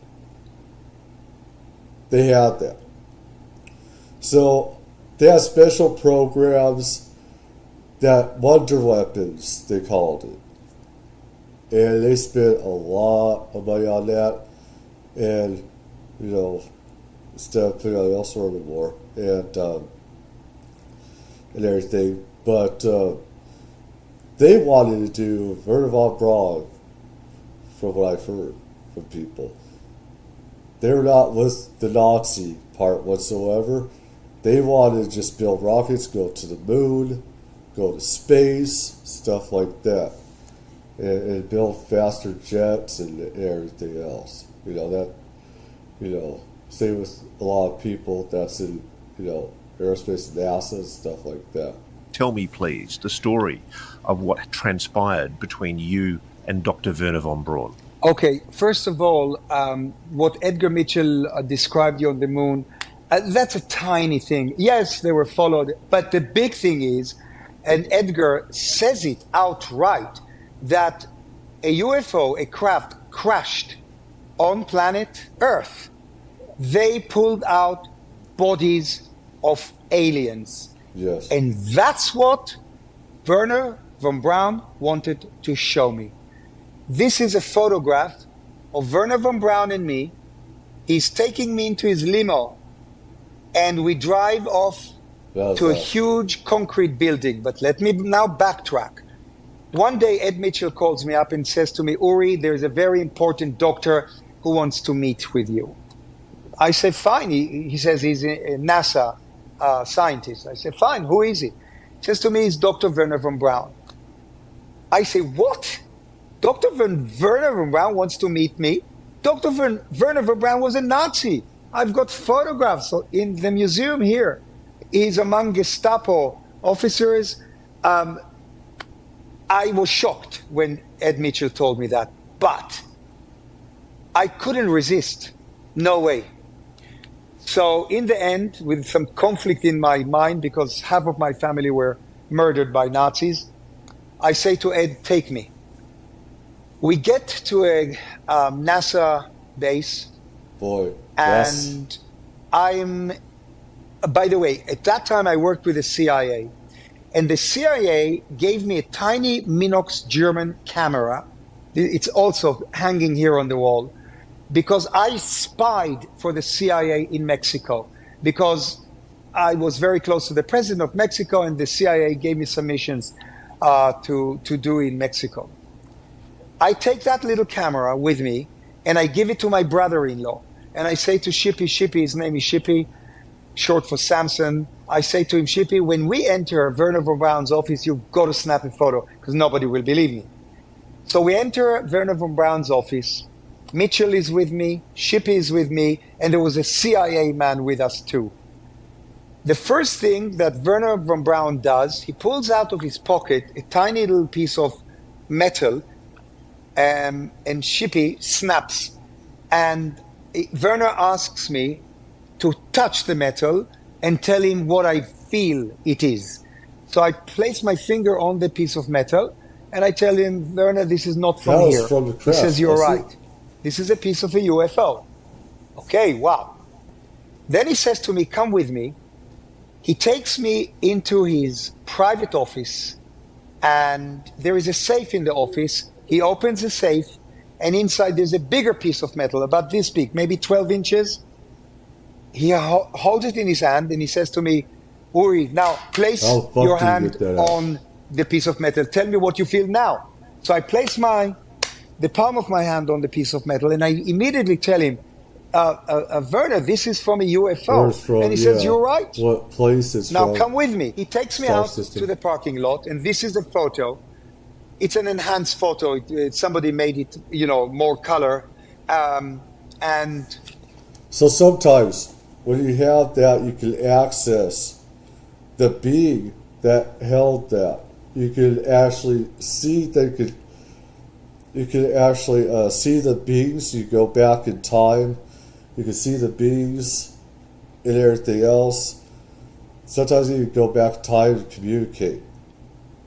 In a way. Going back in and out of time. And you can see the beings in the UFO that have touched that object, such as how it was made, etc., the history. See that movie, walking in a spaceship and everything, see their hands, their limbs, stuff like that. And you see their heads, everything else. You can sometimes, from that object, you actually see the vision. You actually see them moving, walking. He puts me in a limo, says, sit next to me. I sit next to him. He gives an order to the driver to drive. We drive into the heart of the base. We come to a concrete building. Nothing is written on the building. There's a soldier standing by the door. He opens the door, and Werner... I hope people can see this. Werner says to me, follow me. This doesn't get taken down. We go down 3 or 4 flights of floor into the abyss of the building. Is it just you? No, just me and Werner von Braun. Then in the corridor of that 3rd or 4th floor, there are hooks on the wall, and on the hooks are hanging orange Antarctica coats. You know those warm coats that you wear in Antarctica? They're orange in color, but they all had a NASA logo on. He says, put one on. And he puts one on. I don't know what the hell is going on. And then we turn around the corner. We come to a huge metal door. He opens the door, and I see an enormous refrigerator. It's cold. I walk into this cold space, and listen, Ross, I'm definitely not an idiot, and I definitely was not hypnotized. With my own eyes, I see alien bodies. Some were mangled. They're all in glass tubes. I mean, I'm just mind blown, shocked. I was stunned. I froze, and it suddenly everything dawned on me in that refrigerator room that this is all real. Everything that I believed in, it's all real. Can you describe those bodies to me? Very similar to the alien figures that we are used to see, the grays. Look, most of them were mangled, yeah? Most of them were, they looked like they were pulled out forcefully out of a craft, or just, I don't know, found strewn around the UFO. But it was mind-blowing. What did Werner tell you about where those beings came from? He didn't. We went back to the office. Ed Mitchell was there. Werner gave me a gift. He gave me it's here. I have the camera here. It's a German camera. He said, Uri, you can have this as a gift. I took it because I said I wanted something that belonged to Werner von Braun. And that was the end of the story. So, but it happened. You understand? This is what I'm astonished at. That this is 50 years ago, Ross. 50 years ago. And the Americans are still sitting on this secret. What's the big deal? It's funny, as we're talking, my friend, just in the last few days, I've interviewed the former UFO investigator for the Pentagon, Luis Elizondo. And he's gone public with me on an interview with News Nation where he's talked Shout out, again, News Nation, legal. I don't want to get this taken down. I want everyone to know about this. Is news. This is freedom of the press thing. I want people to know the truth about this stuff. Now, everybody can form their opinions whether he's telling the truth or not. I know a lot goes on with these programs is true. And stuff like that. Whether he's telling the truth on everything or not, that's different. That's for everyone else to decide, make up their own minds and opinions. This is out there. Everybody reach a higher state of consciousness and be, because there's a lot of stuff to learn out there. This News Nation, Ross Coulthart, leave a like over there. Hope you guys leave a like for me as well.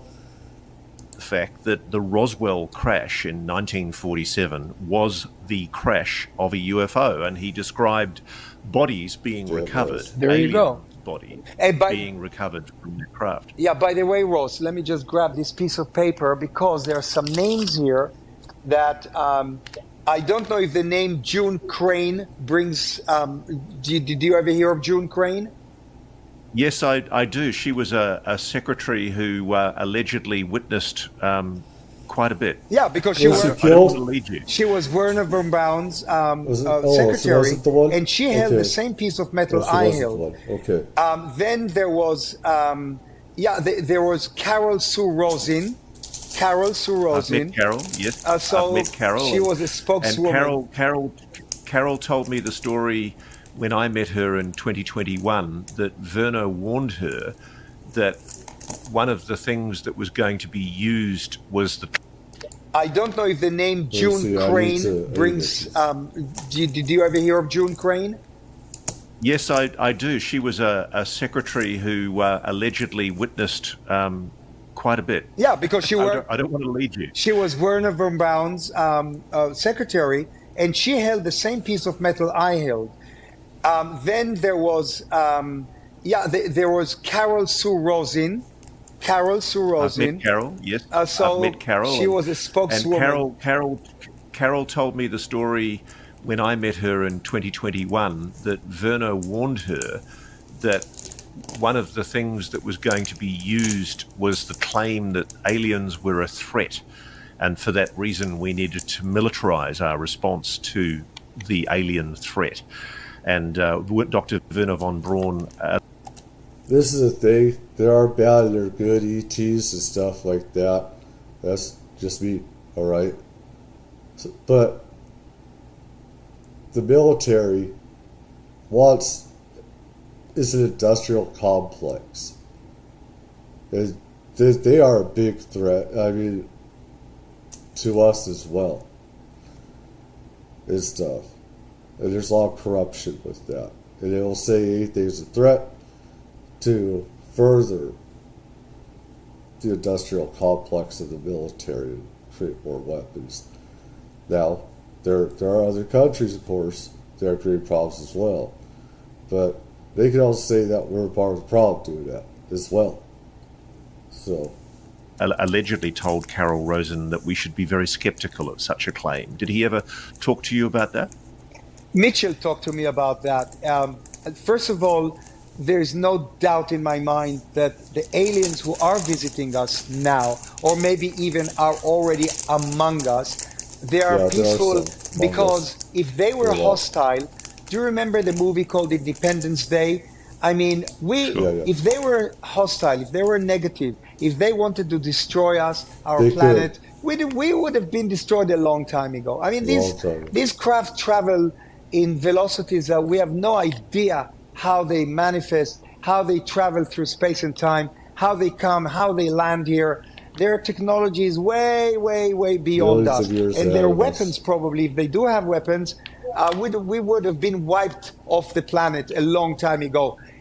Now, there are, in my opinion, this is not the only one species or race of aliens that visit us. Maybe there is another one. Maybe there are 2 or 3 that visit us. But maybe because they travel through different dimensions, I don't know if I make sense, but maybe one a set of alien species cannot see the other, because it's all, again, going down to quantum entanglement, quantum mechanics, dimensional universe. So we know very little about their technology, but we are trying to weaponize the little technology that we pulled out of the craft that crashed. I'm not sure that it was a Roswell crash. Maybe there were other crash UFOs. There was one in Brazil. The stories of crash UFOs, dozens and dozens that are real, bona fide, true crashes. So maybe the American government is still sitting on this top secret, not showing the bodies because they're still trying to build some type of a technological know-how to use for their own military purposes coming from an alien race. This is why I call it, and they call it, it's magic, because it's not technology. Technology can't do this. It's a magic. It's beyond technology. With these vehicles, how you power them, how you move them, how you operate them. You can't do it through technology. You also do it through ESP, stuff like that. You do it through your mind and stuff like that. Technology can't do all of that. It could do a lot of it with re-engineering and stuff like that. But there's a lot that requires, extra sensory perception skills and stuff like that. I'm sure there is electronics that can do that as well, but there's a lot that can't. Only the mind can call it magic. Can I just draw you on why you think Dr. von Braun gave you that insight? I mean, if what you're telling is accurate, Uri, and I've heard indirectly from people who spoke to Edgar Mitchell that he believed your account and that he was present on that day, why would Dr. Werner von Braun reveal to you what is absolutely, if it's true, the biggest secret in the US government? Oh, it's the biggest secret on Earth. It's the biggest secret in the universe. I came up with a theory, okay? He was a Nazi. He was not a direct person that was involved in murdering Jews. He was. But he knew about it. He saw it with his own eyes. And maybe people definitely died at Peenemünde, where he was testing his missiles. I mean, there was slave labor in the missile rocketry place where he was building his rockets. So, no, there's no doubt at all that people died under the control and leadership of Dr. von Braun. And I don't doubt for a moment, by the way, that he achieved great things in the American space program, but let me answer. As has been revealed in Operation Paperclip, it was a very big scandal that these people were allowed to come to America. Yes, so let me answer my theory. Let me tell you my theory. Maybe his guilty feelings about what happened in the Third Reich and what Hitler did to the Jews. And when Mitchell told him, hey, I know Uri Geller. We've studied Uri Geller. Yeah, the Nazis had a lot of slave labor with all these mega structures that they had there. How much von Braun was a part of that is up to debate and everything like that. Everyone's got their opinions about it. But the main pieces of shit, they got it dead and gone. But he's been at Stanford. He's been in all these government laboratories. I have a feeling that it was Werner Braun that told Mitchell, I want to meet Uri Geller because I'm Israeli, because I'm Jewish, because I come from the Holy Land. By the way,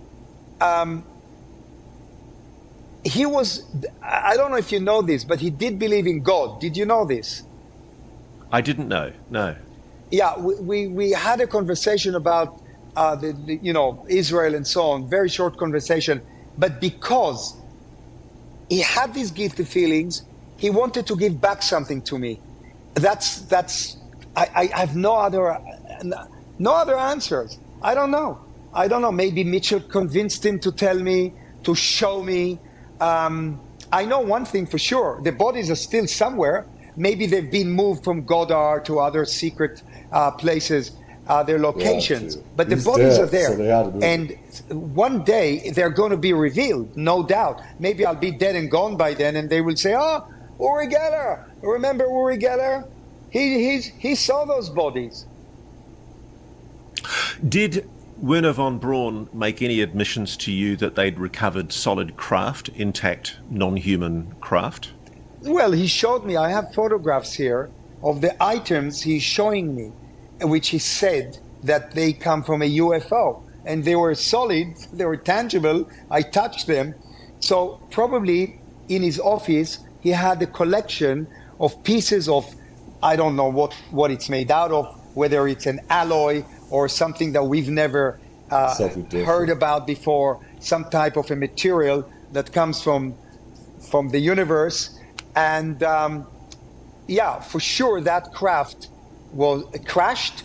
I don't know what happened to the major body of the craft, but it's stored somewhere. Of course it's stored somewhere. Can I ask you this? Edgar Mitchell told my friend that the... It's kind of a sick way of putting this, but those bodies, honestly, they're like trophies. I don't think they want to bury them because they see it more as trophies. That just hit my head like that. It's like they're trophies. The facility where you were taken was at the Goddard Space Center, south of Washington, D.C. Is that where you were? I can't answer that. Fair enough. That's fine.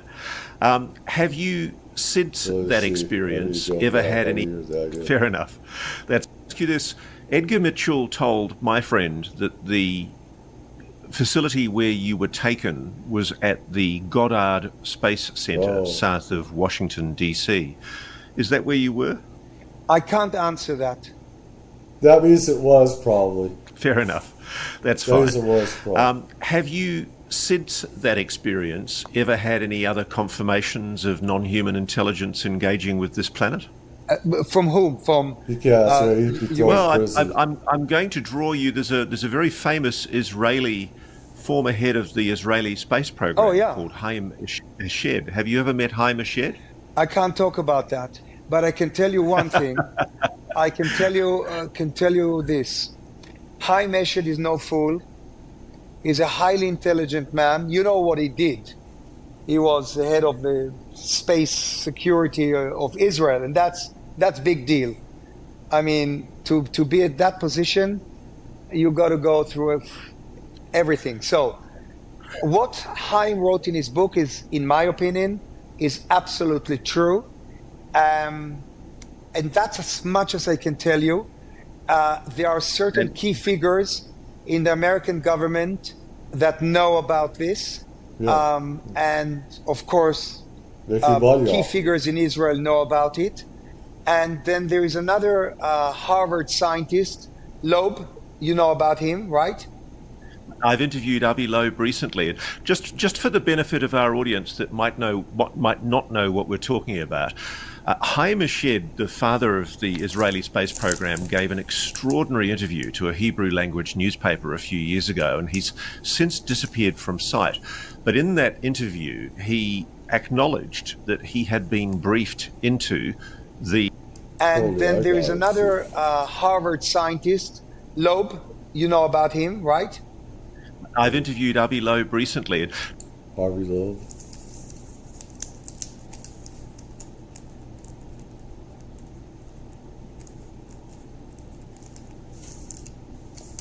And who's this other guy? Just for the benefit of our audience that might not know what we're talking about. I forget Haim Eshed, the father of the Israeli space program, gave an extraordinary interview to a Hebrew language newspaper a few years ago, and he's since disappeared from sight. But in that interview, he acknowledged that he had been briefed into the legacy program on non-human intelligence, aliens, by the American government, and that really... former head of the Israeli space program called Haim Eshed. Have you ever met Haim Eshed? I can't talk. Hide was shed? Hide was shed? Something like that, I guess.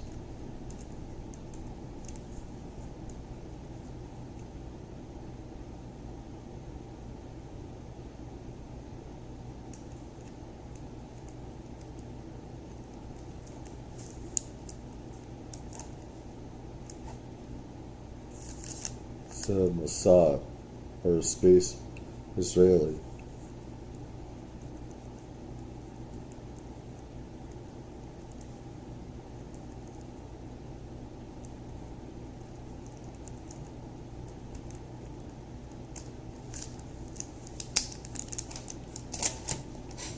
Talk about that, but I can tell you one thing. I can tell you this. Well, he could be killed. Haim Eshed is no fool. Or go to prison. He's a highly 25. intelligent man. You know what he did. He was the head of the space security of Israel, and that's big deal. I mean, to be at that position, you got to go through everything. So, what Haim wrote in his book is, in my opinion, is absolutely true. And that's as much as I can tell you. There are certain key figures in the American government that know about this. And of course, key figures in Israel know about it. And then there is another Harvard scientist, Loeb. You know about him, right? I've interviewed Avi Loeb recently. Just for the benefit of our audience that might not know what we're talking about, Haim Eshed, the father of the Israeli space program, gave an extraordinary interview to a Hebrew language newspaper a few years ago, and he's since disappeared from sight. But in that interview, he disappeared. If he disappeared, he may be dead. If somebody disappears, they could be dead from what they know. If they talk, they could end up dead.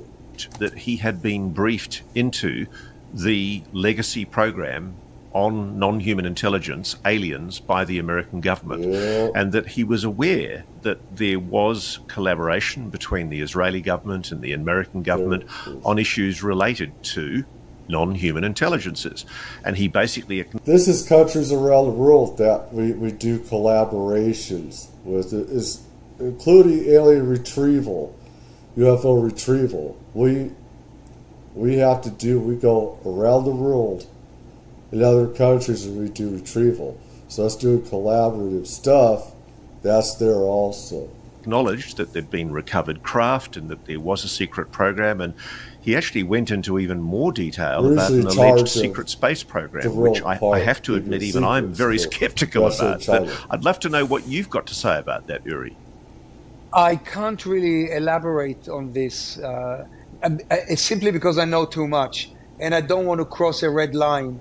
Can I ask you this then? Why do you think there is so much secrecy? Don't we, as human beings, have the right to know what I do believe is the case, which is that the United States, Israel, the UK, probably Canada, probably not my country, Australia, I suspect France, I know Russia, Australia, and I know China, all know that there are non-human intelligences engaging with this planet, and that we have recovered some of their technology. Why do you think, can I invite you to speculate for me, why is this being suppressed? Why can't we at least know that there are these non-human intelligences? I appreciate, just like we can't know about how to make a nuclear bomb, there may be technologies that need to be protected, but why can't... That's another thing. It counsel nuclear power, electricity, and everything else.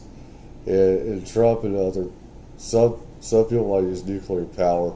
Some want coal, oil. It all fits together, all this stuff. Why they want to keep it secret. And including the total destruction of mainstream religion as well. And there's so much... The president just be bloody honest with the public and tell them what he knows.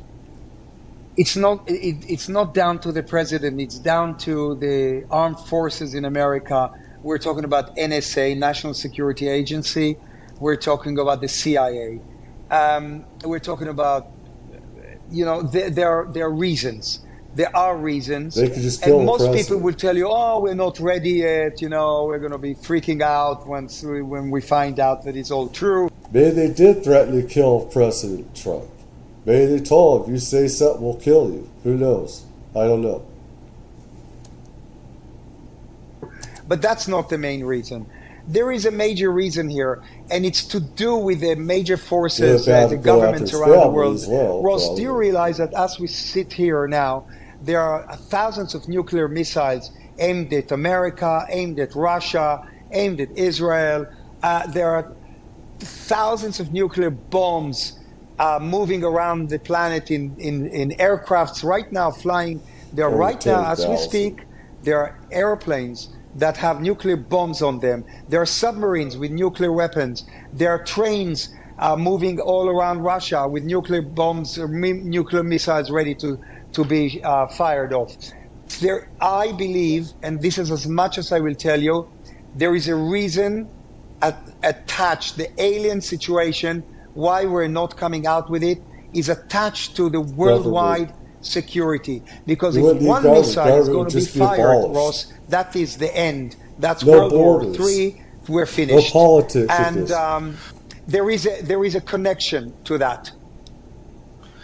Can I draw you on that, though? Because I would have thought that if nations were more honest with each other about the fact that there are these non-human intelligences zipping around in faster-than-light craft or certainly craft that can do things that our technology can't do, I would have thought the best way to deconflict and avoid nuclear war would be to let each other know that these beings exist and that there are these craft that might be inadvertently detected on radar systems and mistaken for for an enemy attack. Look, Ross, I will end this amazing interview with you for the news. Is that if I was the president of America, or if I was, I don't know, chairman of China, or if I was a Putin in Russia, I would definitely push and drive to release this information. But that's you out there. Well, there are certain things that I cannot talk about. That's you us, have to. You people watching me right now, you have to use your imagination. Why this is still a secret? There is a reason for it. BS. Hopefully, someday soon it'll be known. But listen, Ross, it was a pleasure speaking to you. Can I get one final question? Because sure, I know you want to tell me the story. One final question. You were taken by the CIA to Lawrence Livermore Laboratories, and this is on the nuclear issue. And you were invited to use your mind to see if it was possible to manipulate the trigger mechanism for a nuclear weapon, which to me sounds like an absolutely insane idea. But Yuri, tell me what happened. It's absolutely not an insane idea. There'll be a movie based on that very soon.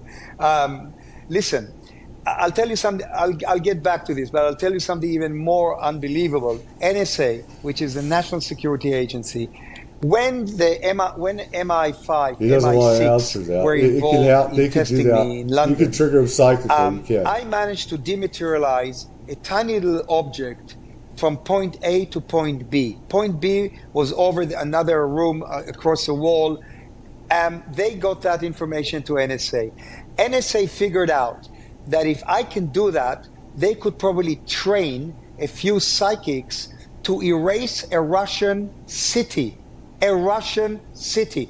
And this is not science fiction. If you Google this story, it's on my website. My website is urigeller.com. You will freak out that this is absolutely true.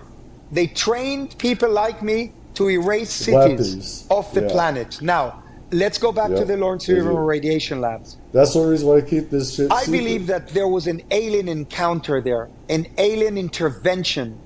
When I did certain things, scientists were not freaking out. They were hallucinating. Ross, we're talking about not one person, a few scientists. They were hallucinating.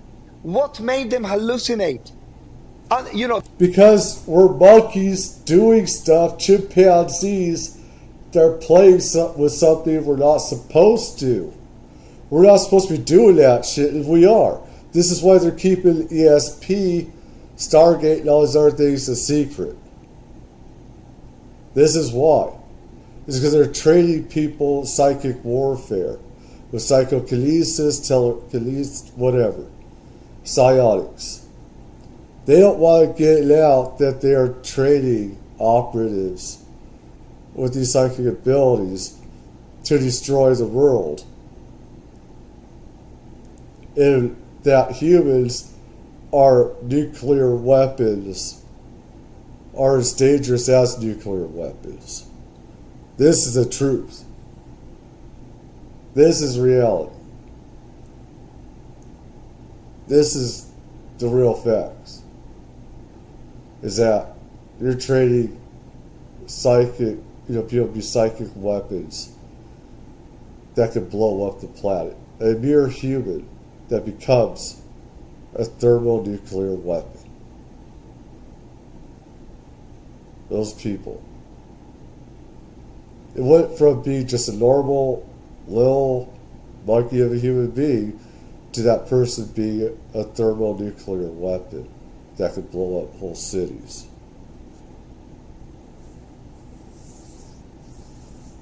And you don't have people that can stop them. So I could see ETs come in and say, "Hey, space monkeys, what are you doing? Hey, we can't let you monkeys do that. You're playing with toys you ain't supposed to be doing." And so what we're doing is weaponizing psychics to kill some of them, take some of them out. And it's really humans that, a lot of it's humans that is the dangerous thing. You got monkeys here that are playing with toys they shouldn't play with. They shouldn't be playing with. They shouldn't even have.